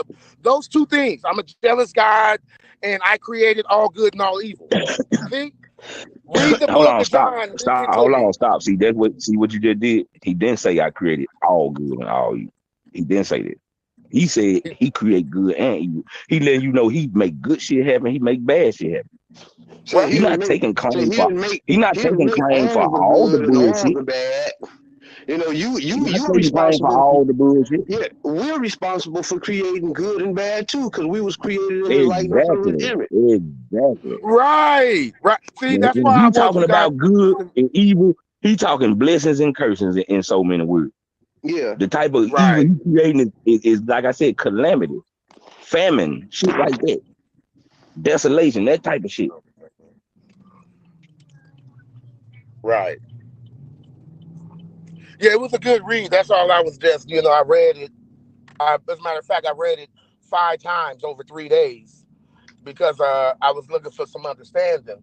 And because it just, some things don't make sense. That's why I said it has the Bible in it, or those books of the Bible inside of that book of John, too. And it gives light onto certain things, and it gives light onto how the Most High Creator, the light, and the one that Jesus, who Jesus comes from, doesn't make bad shit, bad anything. Like, and if he did, I want you to show me where Jesus was doing good and evil. We know he was doing good. I want Okay, to see Jesus doing evil. first of all, I don't know how you keep putting Jesus even in the conversation because Jesus didn't say that. Oh, I know that. No, I know that. But That's so I Jesus don't is know. the light. No, hold on, hear me out. So let's not bring Jesus. Jesus up there because he didn't No, say this is that. what I'm saying. Is Jesus not supposed to be the reincarnate of the Most High, incorruptible Nah, God? That's what. nah, No, he's nah, not. Okay. nah. Whoa, that's the He's first not time I supposed to heard. be the reincarnate nothing of no. No, I think you taking a scripture out of context where it says Jesus is the image. He's the image of the invisible God. They weren't talking about a physical aspect. They were talking about the things he was performing, his attitude, his teachings. Right.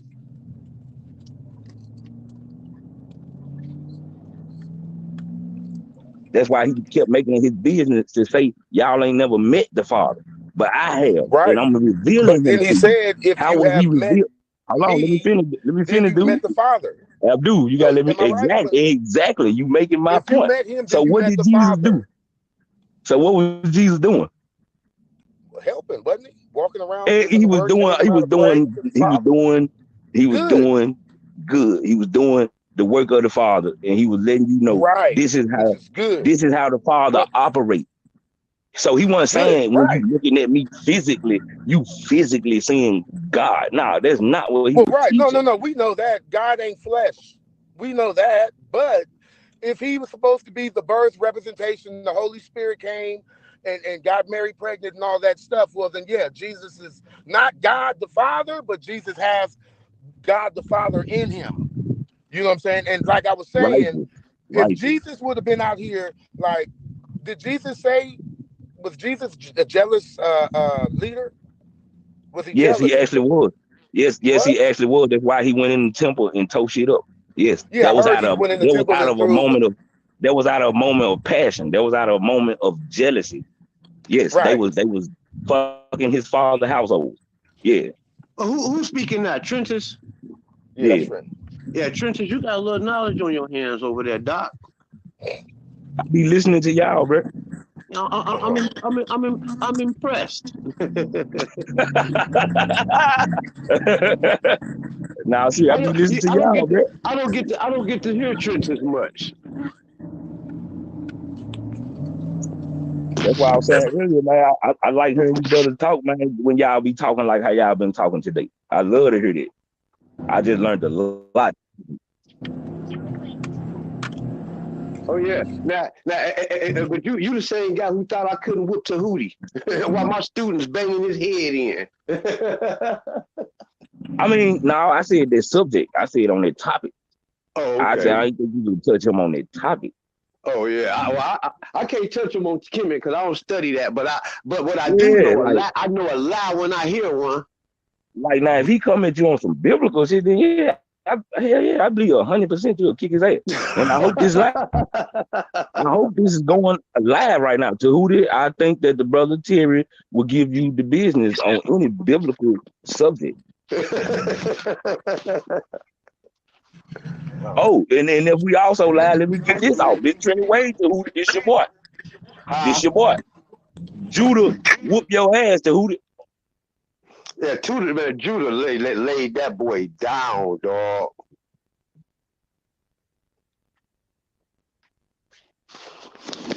Judah laid Tahuti all the way out, bro.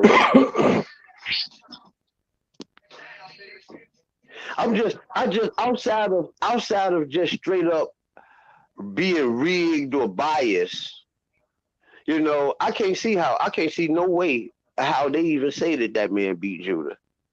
I'm talking about, if you look at the polls, they say Tahuti beat Judah 75% to 25%. Yeah, I saw that bull. Well, when crazy. I looked at it, it was like, when I looked at it, Judah had like 16% of the votes, something like that. That was crazy. I was like, boy, these folks are biased. Them folks are biased. It's crazy, man. That just let me know they ain't even listen to that man. That's all they tell me, man. For them to vote like that, they tell me you have to suspend all common senses. Bro, I'm so serious. In a moment like that, you gotta just suspend all your common sense. Like, nope, I'm not gonna hear this man. Nope, I don't care what he say, I don't care what he show. I'm not gonna hear him. That's fucked up. And that's what the side net of the House of Conscience audience did in that debate. That's what they did in that. So do you see last week they say every Israelite lost, and them Israelites was killing them niggas over there, dude. Every Israelite lost what, those battles against the HOK? Yeah, last week they had 4 debates. They say Chris Harris beat Zion. That's a lie.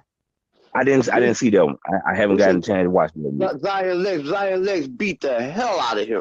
Judah did the best debate. Judah did the most damage out of all of them. And they the one he said lost the most. What was the topic between Chris Harris and Hey, they hate to love me and love to hate me.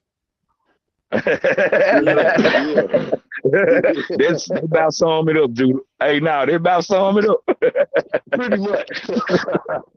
Right, so they love to hate them and they hate to love them. You know what I'm saying? They would have probably, the votes probably would have been up more, but because it's coming from me, you know, a lot of people in the audience ain't even paying attention to the damn debate. They trying to throw heats and caps. Look at JJ hat. Look, you know, they distracted. You know, JJ have a beer today. All that old weird shit. He ain't lying though. That's what they were doing. And the JJ had a beer today. He lost. Hey, now for real though, he ain't lying though, bro. Like literally, I was in the chat, bro.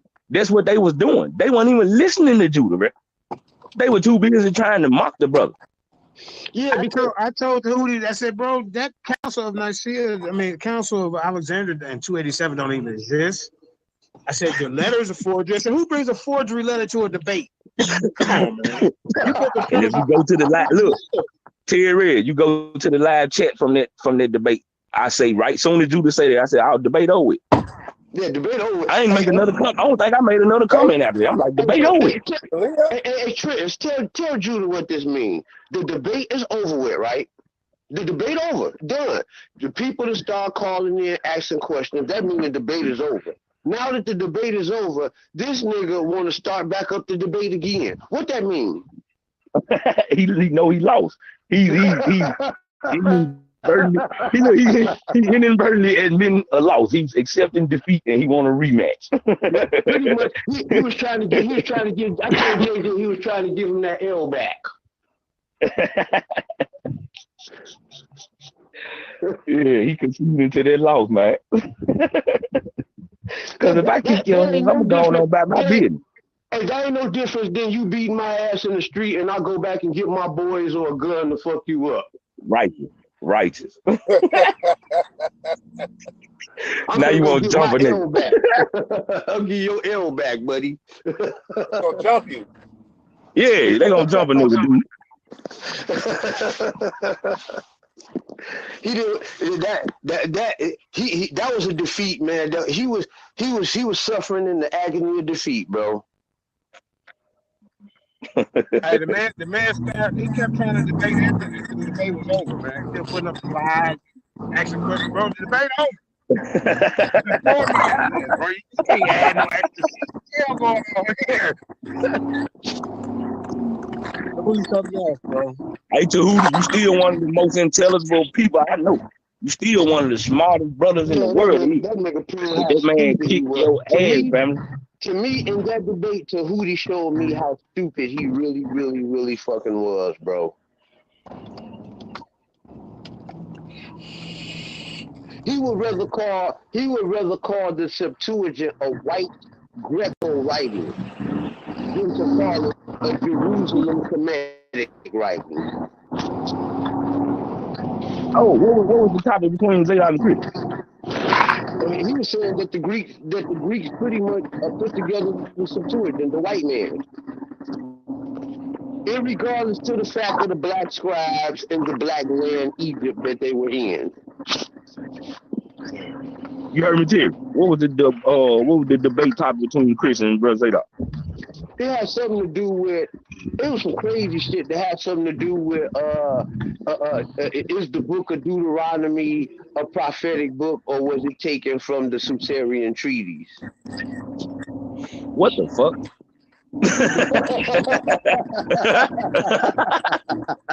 Nah, serious. I ain't just big on the Sumerian treaties, but I do know that them motherfuckers ain't talking about the same type of priestly rights and shit that's going on in Deuteronomy. I damn so know ain't no curses and blessings involved. Yeah, man. I don't remember it talking about a prophet. Yeah, they never did. The only person tapped on prophecies was Zion. The homeboy didn't even touch on no prophecy. Oh, you said Zion. He debated Zion Lex. Yeah, Zion Lex. Oh damn, I'm gonna have to go check that out. Oh yeah, shit, I need to go check that out now. Zion Lex gave that boy the business, and House of Consciousness say he lost. But I bet it was a good debate though, because that Chris Harris and Zion Lex. Man, all of them, I'm just gonna tell you, bro. All of them Kimmy guys were sloppy, bro, and garbage. They all was using logical fallacies and conjecture throughout the whole fucking video. Hold on, wait. I thought both of these niggas were Zion and Chris Harris, they both was off fucking topic, man. They both was off fucking topic. I thought Chris Harris and Zion Lex were both Israelites though. And then Chris Harris got out. With Chris Harris, he reset the argument.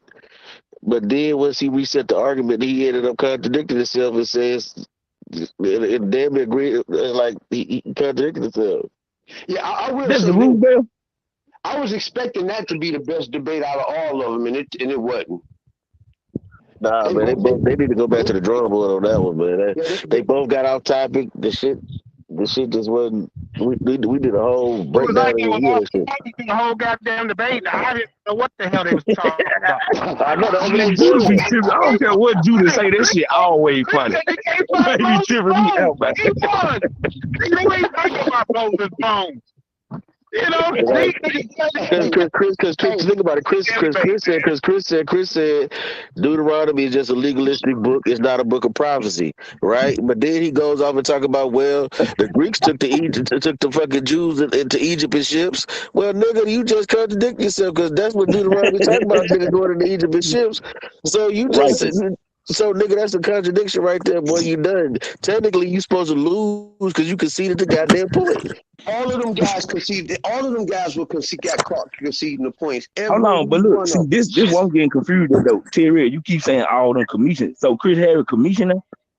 Yeah, no, he atheist. He don't believe in y'all no more. He be, man, that nigga got on. Damn, how many times this man gonna switch his goddamn ideology? What the fuck?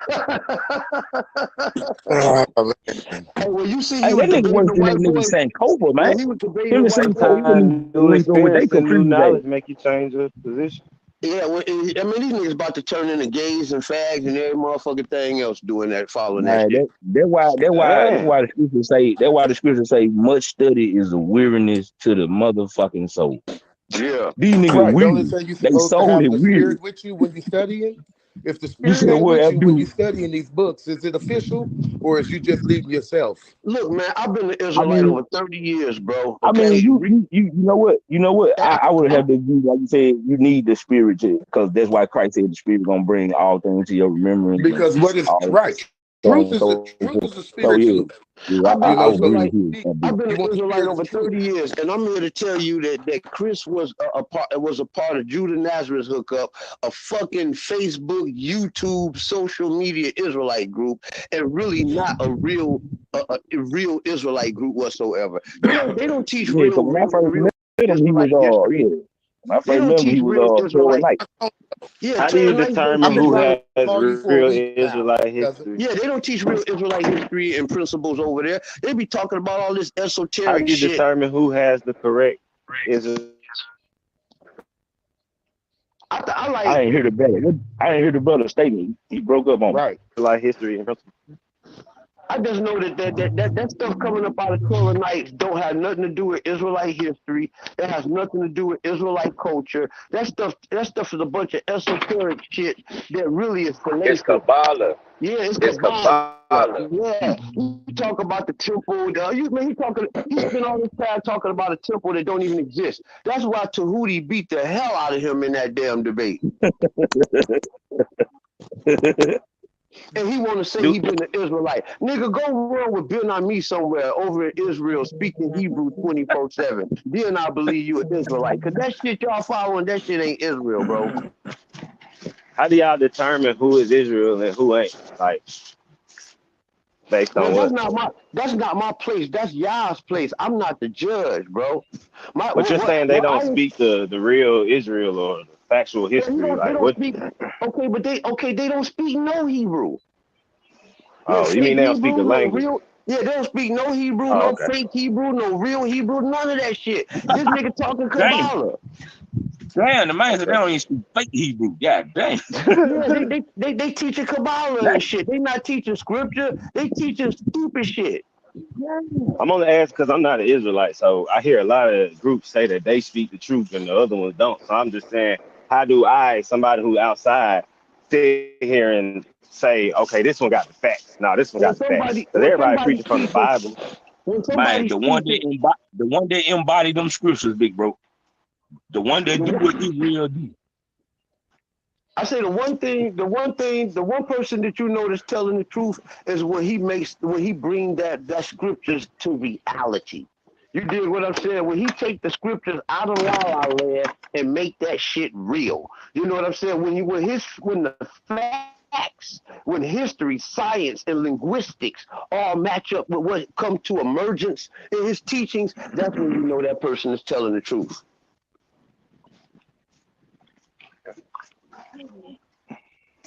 Say, for instance, these niggas will sit up there and tell you Moses crossed the Red Sea.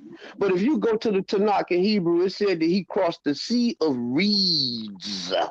Reed and red is not the same thing, my brother. And that's not true. Oh, repeat Yeah, I that. I'm said sorry, it broke up on the screen. red and reed are not synonymous. Okay?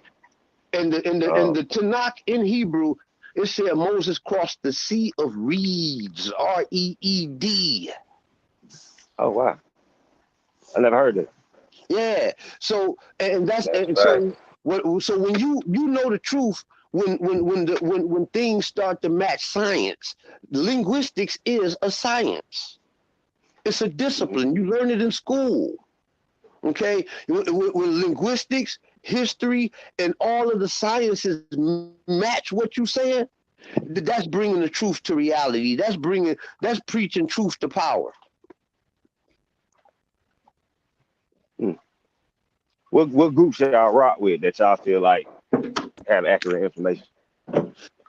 all of us are trying to get there. I don't think none of us got it all just yet. I mean, we just now connecting this stuff together.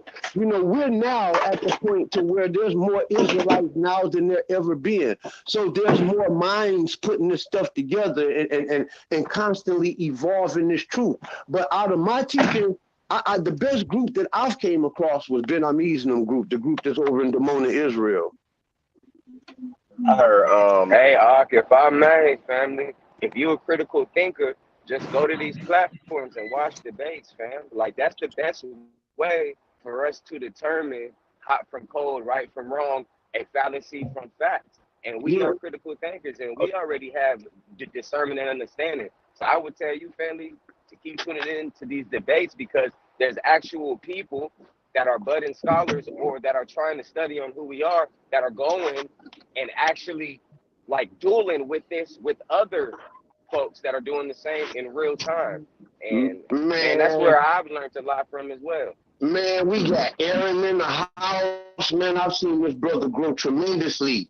Y'all hear me? That boy gonna be a monster. Y'all better watch out for him. You want to see the truth? Start listening to that young brother. I appreciate you, Terry.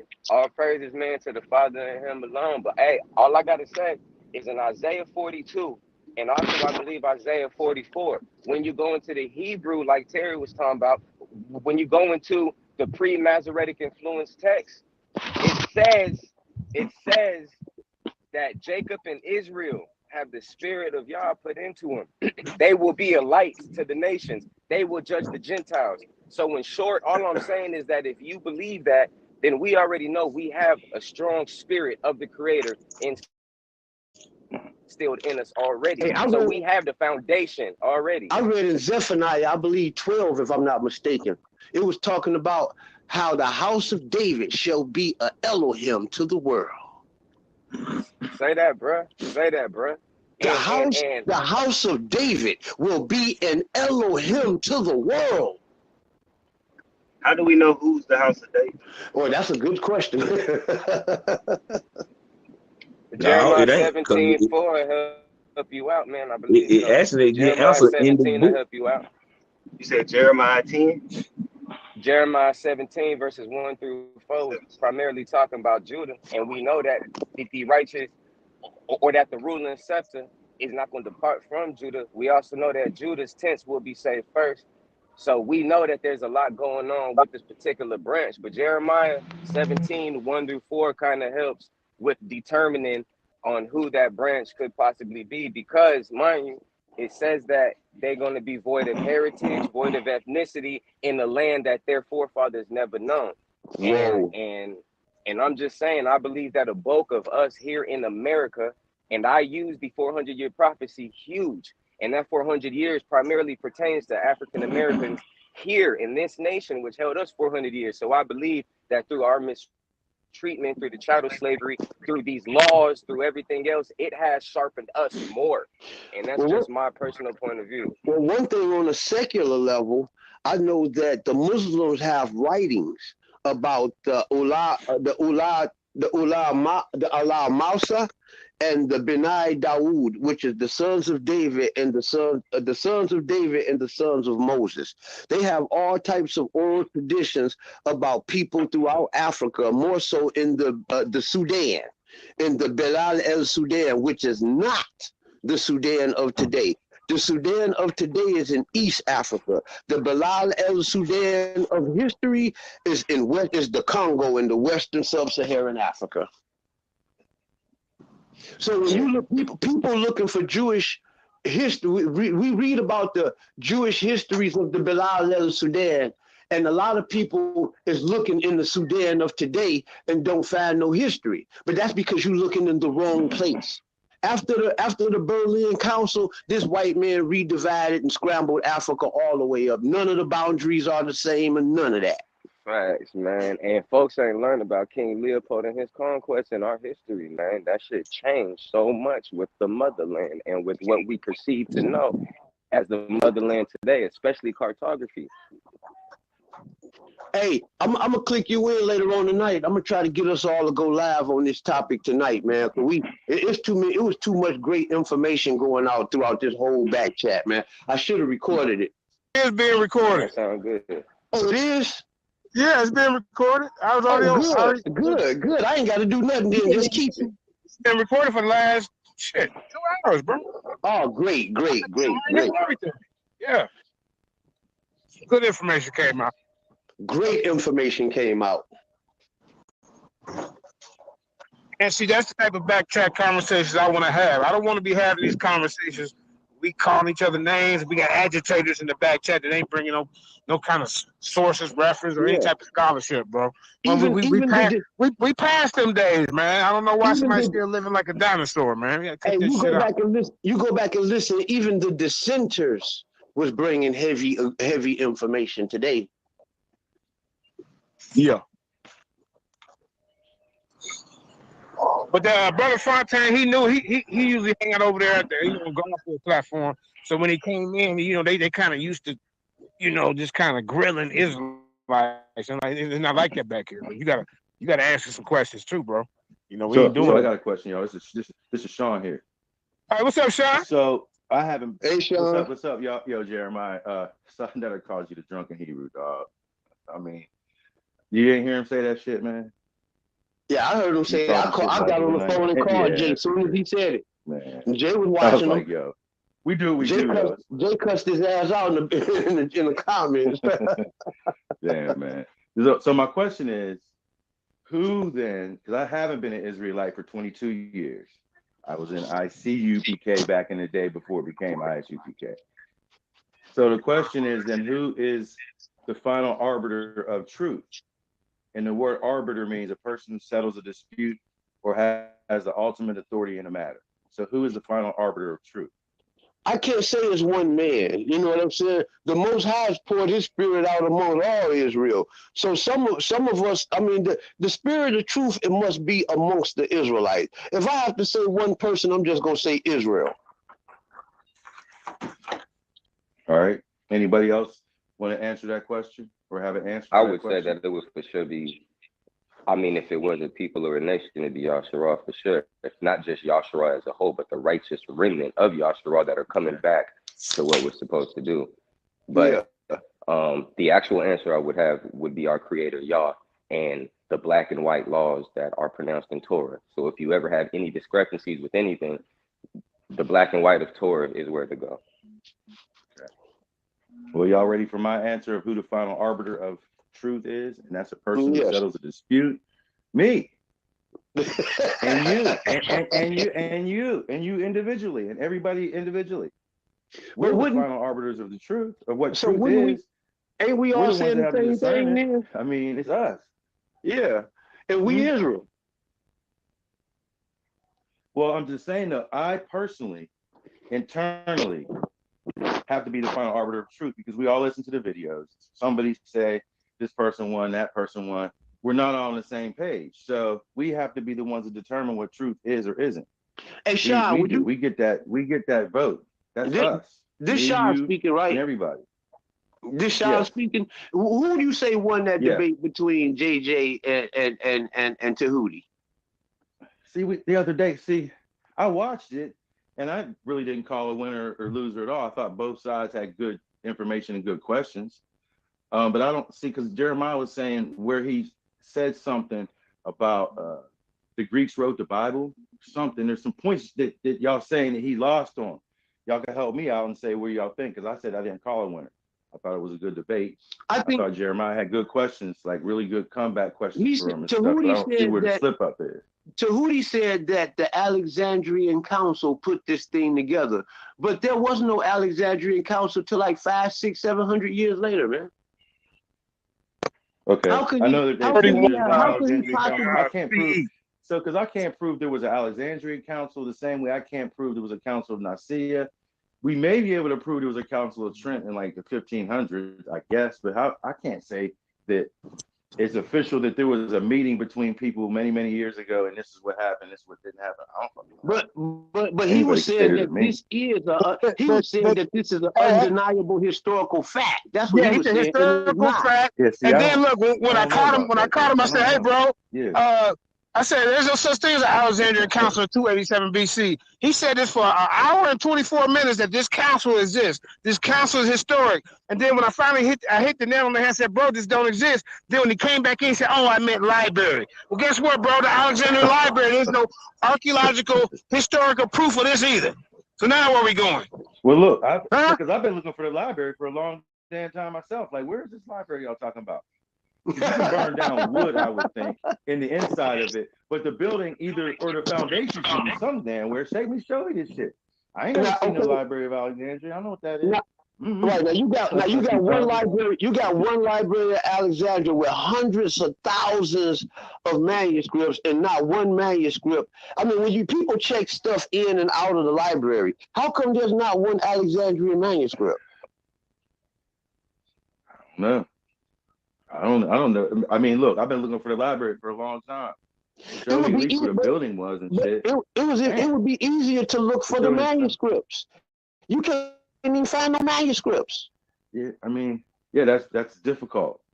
I only go with me personally. I only go with what evidence actually exists. I call them chess pieces, and we got to put all that shit up on the table. Just put up all the pieces of evidence we have. This is what we have. This is what the fuck we have. The story of where it came from, how it got there, what did or didn't happen. I don't know, but here's what we got. All the biblical manuscripts, whether they in Greek or in Hebrew, we got to put them on the table. This is what we have. I don't know how it got to this point, but this is what we got. I mean, that's just kind of the way I look at it. I don't go with like, well, there was a council here and there. I mean, if he cut himself there, he cut himself, because I don't know about I never heard of an Alexandrian council. Personally.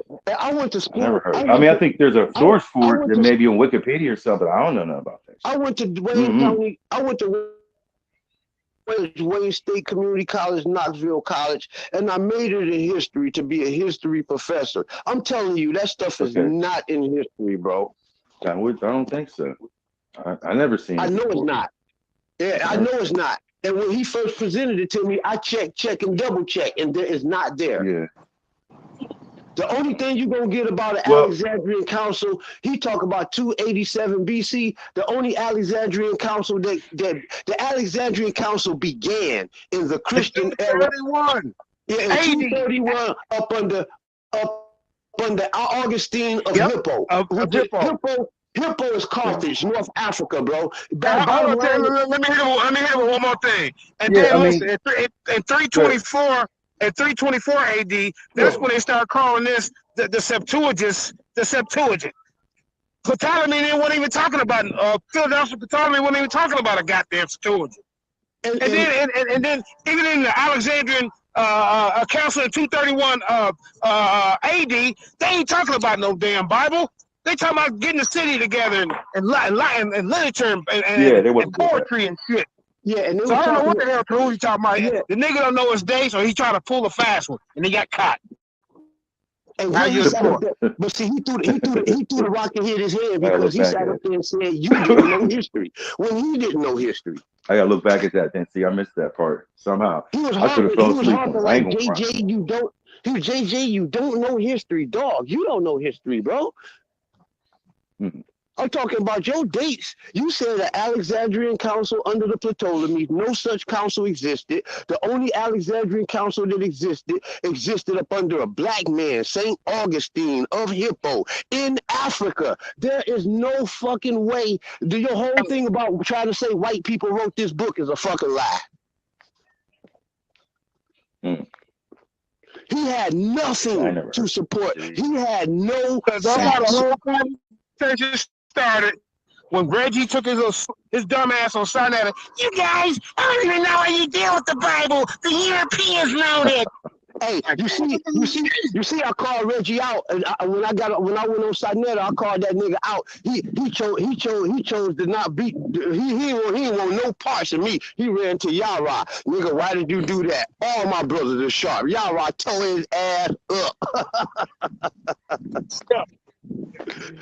He He thought that he was gonna get an easy fight by not debating me and going to Yara. And nigga, Yara beat the dog stew out of him. And he beat up Rob Bourne. Rob Bourne didn't want none of me either. I embarrassed Rob Bourne so bad on goddamn side of the show. It's a shame.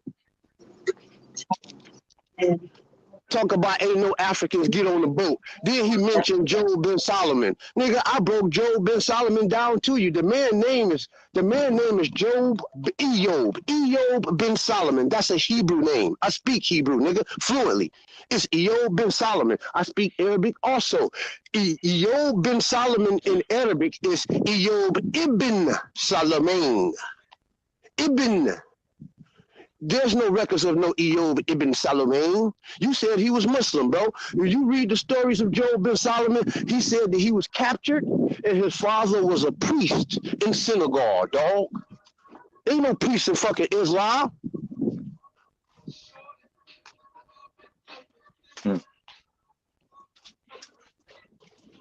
There's no priest in Islam. The nigga lied. You boys do very, very, very poor homework. To be honest with you, them guys ain't no scholars. They ain't nothing but Israelite dissenters. They don't beat up on Muslims. They don't beat up on nobody, but try to run to Israel and get their ass yanked out the fray every time. It's sad. The only guys that be getting beat up by them guys is them One West niggas and guys like Judah Nazareth, all these old pseudo niggas. The real Israelites be stumping mud holes in them dudes. And then they turn around and say, we lost. Oh, okay. It's on record. Everybody always want to say that. Hey, they can say what they want to. Long as everybody gonna say that. As long as they got that camera rolling, you can lie all you want to. People going to choose the side that they follow. That basically. Yeah, it's kind of like Israelites. You're going to usually say Israelite one, and it's kind of everybody like else will say the other. These niggas suspend all fucking logic, bro. And then they just, Sinetta, you won. Tell me this. Tell me this. What about when Jabari did that debate with that guy? What's that guy named? Taz? Taz was coming with source after source after source. Them Sinetta niggas be like, source up and shut up. Jabari did not have one source throughout the whole fucking debate. He won. So Jabari, I mean, I'm not a... Tahuti I'm not an Israelite anymore, but I'm not a Kemetic either. I'm not. I know. I mean, I'm not an Israelite anymore, but then only had one I know what y'all mean. Like, Tahuti only had one source, and his source was fraudulent, and he won the debate. What the fuck they do that at? The House of Consciousness. No, the House of Conscious Mess. Looking for something while we talking and shit. Damn it. Man.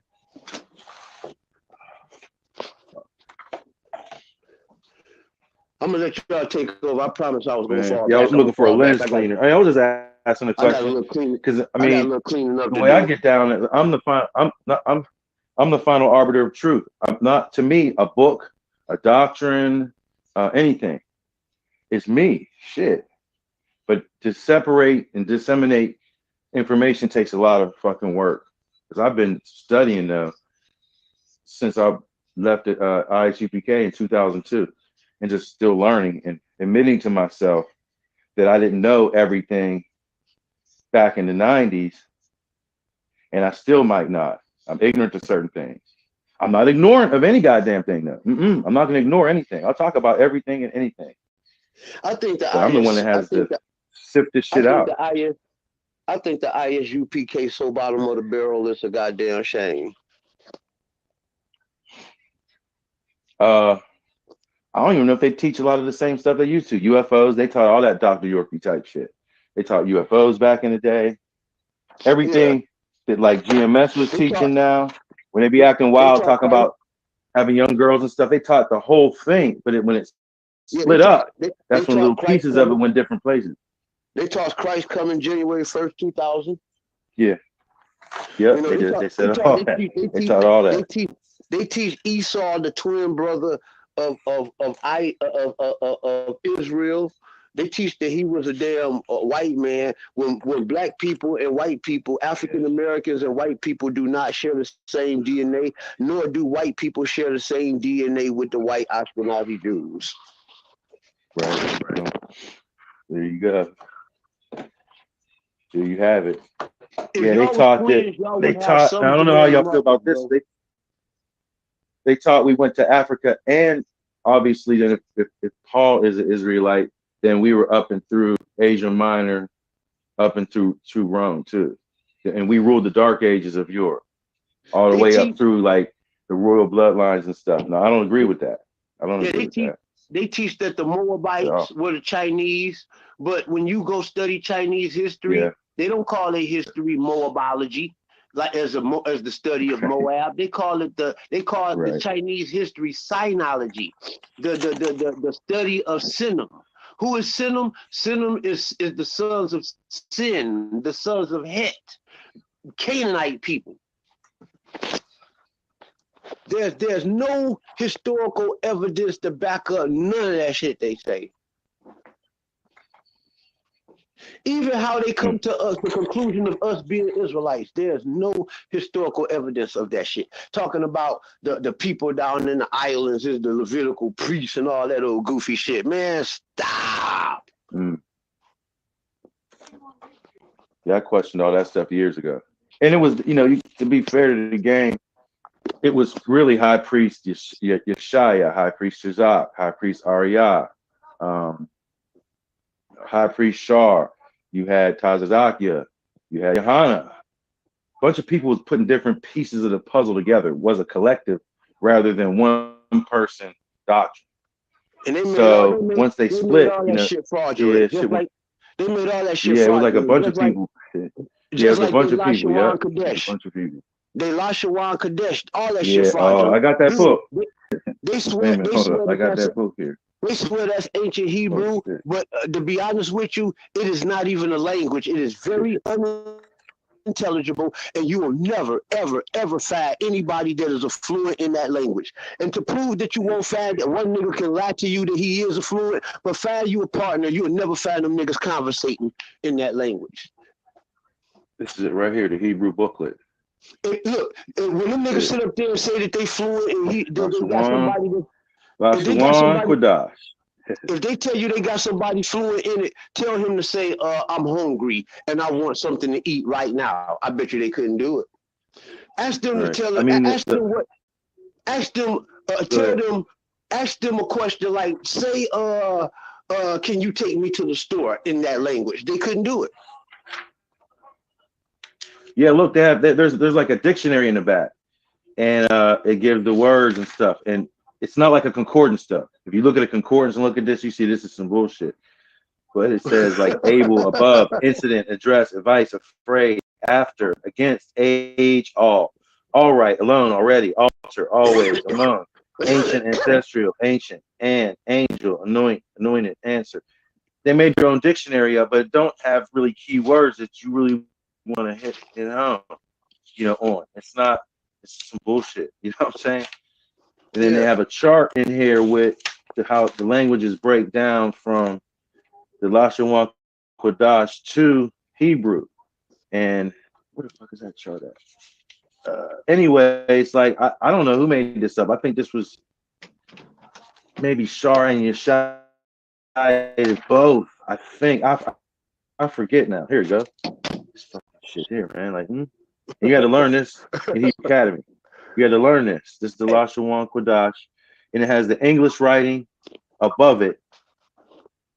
Okay, it starts on this side, and if you go down the list, you'll see where it lines up with different forms of Hebrew, what they're saying, and it goes across.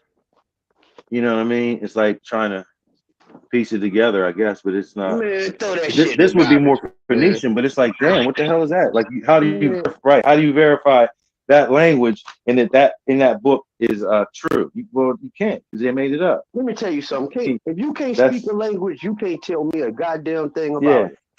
Yeah. Yeah. I'm sorry. You can't tell me nothing about Chinese if you can't speak it, bro. I'm sorry. Well, there you go. That's it. Right. Right. That ends that discussion. You know what I'm saying? I mean, for real.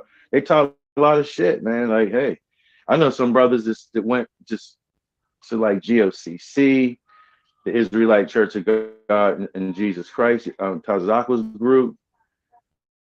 Some of them stayed, some of them left. Yeah. You know? That, and to me, that would be antagonizing or agonizing almost to stay in the organization and to jump ship just to leave, like a couple years ago. Like, that's a big portion of your life, dog. You know what I'm saying? Because Elder Rakar from GOCC, he was my camp leader, Elder Rakar. Now he was in something else before he in between the UPK and GOCC. He was in another group. Yeah, then he started his own shit, and it's like he probably got like 300 churches, something like that, spread out. Yeah, he large. Hey, man. Yeah, all of them camps is large, and I don't understand why. But here's the thing: he's a cool dude, and for real, he has his heavy duty belief system. But if we were to sit down and go through the history again, I'll bust him up pretty bad. It would have to be behind closed doors, but we're really having an intellectual conversation. Because this stuff they was teaching. Because if you kept any of this from ISUPK, that's where you're fucking up. The history and stuff, you really fucking up, bro. Yeah, you really fuck. You don't do it. Don't do it, man. Don't just leave that alone. Leave that stuff alone. They came out with a book called Amazing Facts. I got that somewhere. Amazing Facts about the Black Hebrew Israelites. It really is just like Hidden Colors, that DVD series that came out. But they just took different books and different sources from the books and spliced them all together, photocopied them, and put it in a huge book that was probably 100, 110 pages of this photocopied stuff to show we was in China, we was in India, you know, and all through the Americas and everything they were saying. I'm gonna tell you what I don't like about GOCC. They say that Yahweh and Elohim is the devil, and their sources for this is all Masonic and Illuminati writings. The scripture teaches us that we should teach Torah, not Masonic bullshit. You don't teach. They're saying that's not his name, and they're saying that it's a Haya, I think. Because I was going to sit down and go ahead. There's no such word as a higher in no language since I did my research, bro. Yeah. And it's Eye, if I'm saying it right in Hebrew, and that's an esoteric name for God, and it's been around for a while. Yeah. They're not the first people that came up with that. Yeah. You look up other names for the Lord or God and Google it, there's a whole bunch of names that's gonna come up. And that's still one of the names. It's Ehiyah, because when you use you use all of those that makes a word past tense in Hebrew. Okay, but when you put the A in front of a word, it makes it present tense. So how is your word gonna be? It's like saying Cummings, caning. Like cane is a word, but then you put the ing. Came is like past tense, but you put the ing behind came to make it present. That don't make no goddamn sense, bro. Y'all still talk with the brothers a little bit. They also teach, GOCC teaches that we can teach the Gentiles, and then you can marry a Gentile if you want to. So you can bring your white wife up in there if you feel it's cool. And I'm like, all right, well. With that? So listen, I told my boy the only reason he joined that one is because he had a white wife and he's scared to go to the other churches and stuff because they're gonna say, no, nigga, you know what I'm saying? So you got some camp Israelites that ain't saying that. Like, yo, I mean, hey, but they Rakar Shiar, that's his real name. Rakar Shiar does it that way. He got his own spin on it, put his own spin on it. So that's on him. I wanted to just have a discussion with him, and I've had it before with people that Yahweh still is a war deity, like a lot of war deities in a lot of different cultures. But we call that the God of hosts. That's not foreign to us. Bro. He's a God of thunder and lightning. You could call him a And gangster god, a god yeah, of war, yeah, and all of these yeah, pejorative yeah. statements, which is equivalent to what we call in its perfection the Elohim of hosts, Elohim Okay, HaShaboat. okay. All right, gotcha, gotcha. But they don't even look at it that way. There's, you Yeah, know, that they look they're at it just. pejoratively, derogatorily. Mhm. You need a god of hosts. You need one right now to come get this white man off your ass. Because you ain't gonna do No, correct. Niggas ain't gonna do it. I it. say that all the time. Well, damn, you know, anybody, don't give a fuck if you're Israelite or not. We gonna do that? No, mm-mm, we're not, Mm-hmm. and we know we're not. Keep it real with yourself. You scared of his bombs and his rockets. Well, I'm here to tell you, them Chinese and them Yeah. Russians ain't scared of that shit. Mm.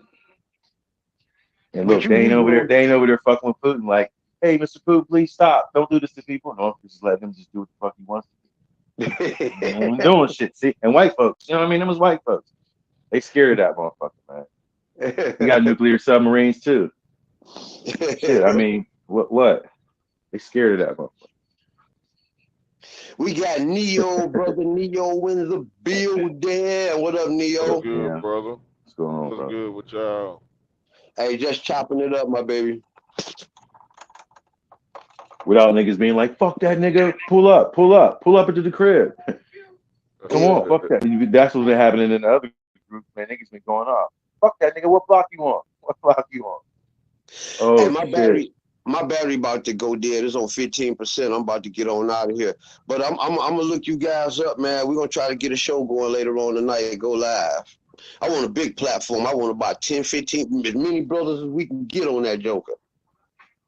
Yes, indeed. Yes. And bring your A game. Yeah, but yeah, I heard y'all talking about the name and everything, but you know, like to me, it's pointless to have that discussion because we'll never know that. You know, other than God coming down and telling us the name Himself, we'll never know which one is the right name, and Yeah, shit. you know, apparently he's answering for the other names or something because prayers still getting answered in other names that people call upon. Well, you know, the law of attraction and metaphysics works for everybody. You know what I'm saying? The sun shine on the just and the unjust alike. So, but what I'm saying is, for instance, take your granddaughter. The granddaughter might come and call you Paw Paw. That ain't your name, Right, but you know that your granddaughter is talking to you when she call you Paw Paw. right. You're gonna still answer. You're gonna still respond to her, you know, even though that's not your name. And that's all I'm saying. Like, what's the importance of harping upon this name? For one, we not gonna know it Well, without him coming down and we not gonna know it without him coming down and telling us. well, one thing the European Jews don't even use it. They call them straight up Hashem or GD or something. They don't even use the name. The one white boy we had on one of the other shows I used to do, he just say Adonai. Yeah, they don't use the Like, name. I mean, just The means Lord European Jews, generically. Yeah, the Adonai. Like, oh European shit. Jews don't Yep. use the name at I all. asked that motherfucker question. I asked him a Well, question. He's like, no, I'm gonna we slide worship out, y'all. Adonai. Oh, okay. I'm gonna catch up with Anybody y'all a really little later. know it? Yeah, All right. yeah. Yeah, he said he they Do worship anybody really Adonai. know Because it? I questioned that motherfucking cracker boy. In a nice way though, you know, I didn't fuck the show up coming all raw and shit. I just started asking him questions. He answered them. But he said Adonai. Like, okay. Now Yahweh? Now That's in the Yahweh. All book. right. Yeah, yeah. But that's like saying grandpa, right? Or a name that's not really your name. It's like a title, sort of, right? You're implying that that's who Really you're heard talking the about, Most High called. Lord, like real generic and shit. Like, okay. I never really heard the Most High called Adonai. Yeah, it's in the Bible though. It's in the Hebrew. I'll look it up real quick. Uh,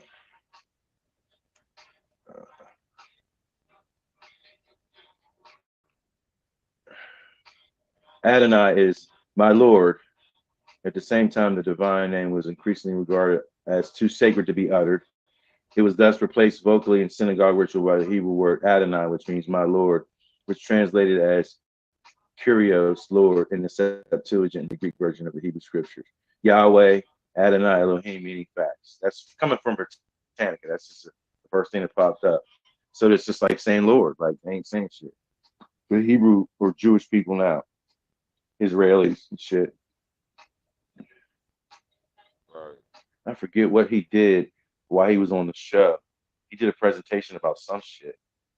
But I asked him that shit straight up. You in the right lane if you come into the electric universe talks, because deities are talked about. And it's not a disrespectful way, but it's deities room too. So I asked that motherfucker straight up. You know?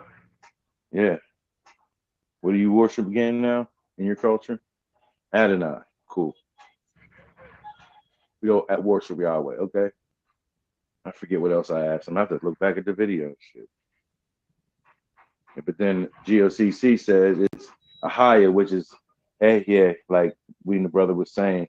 He may have pronounced it better than me. Because Yahweh is evil.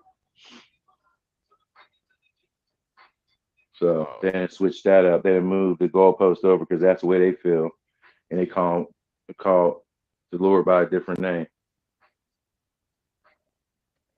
Well, Ahia wasn't a name. Mm-hmm. Ahia.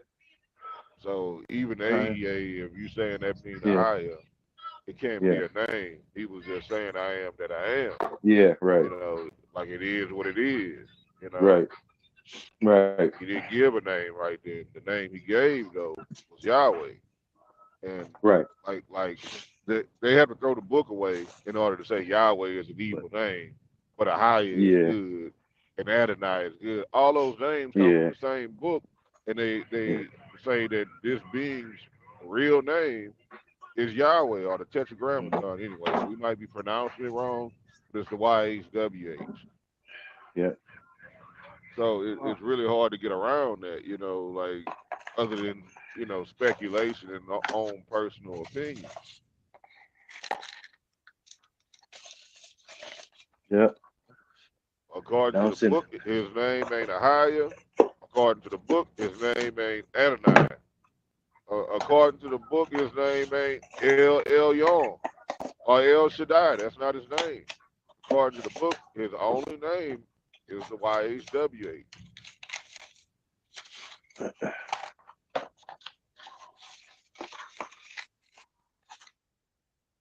So when people be using these other terms, and that's fine, you know, because he was called those things in the book, but it never said that that was his name in the book. That's the only problem. When you say that's his name, there's a problem with that.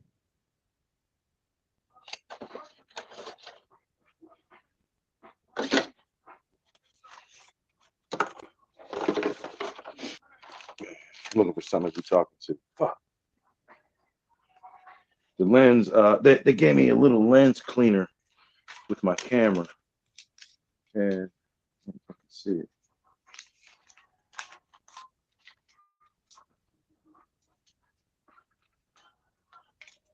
Yeah, I ordered some microfiber cloths. Yeah, there's a little tiny one though. It's like small. It's a small one. And I got a pen I got from Walmart. They got like, it's a lens cleaner pen.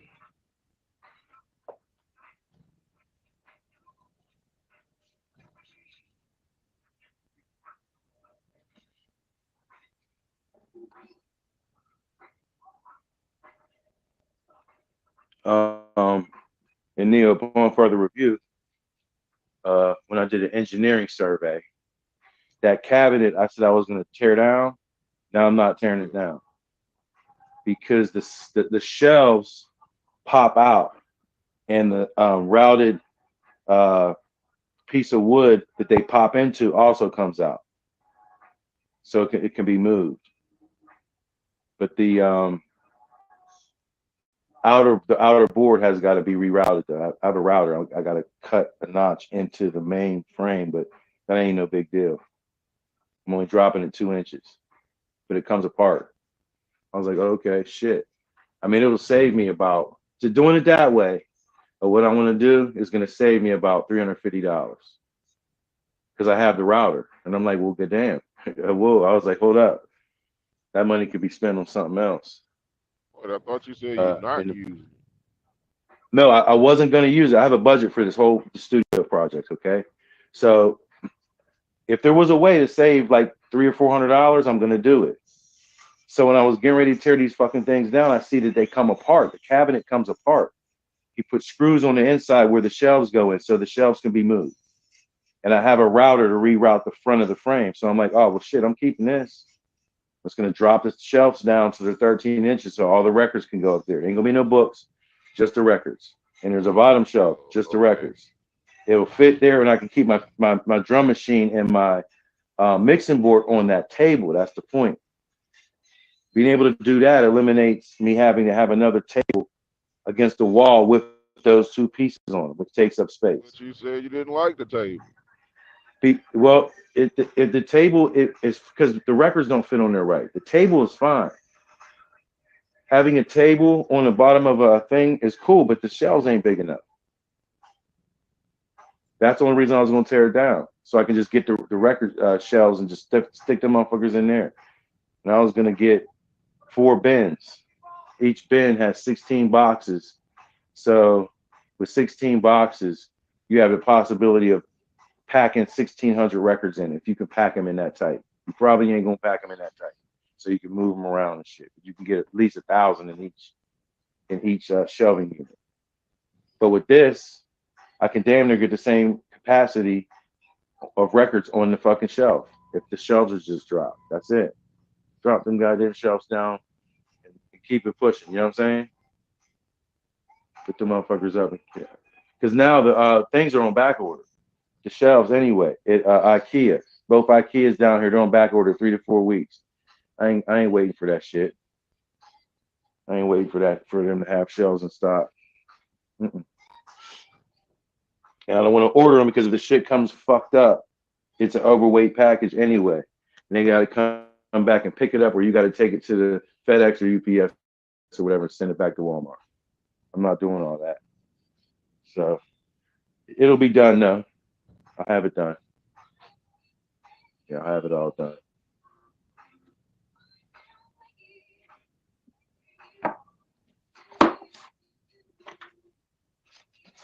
Oh, they got some asshole truckers out here. Oh shit.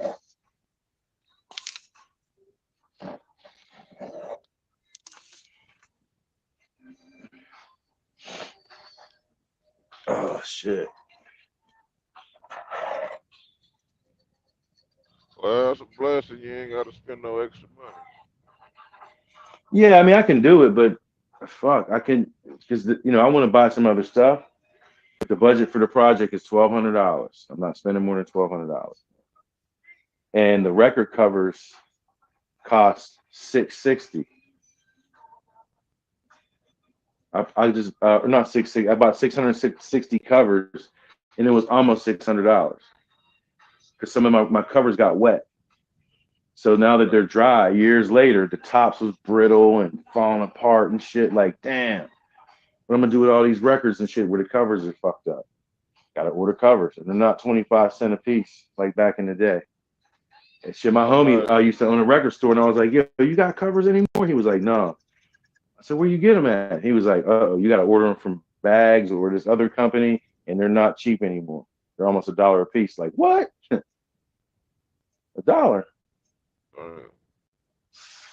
Yeah.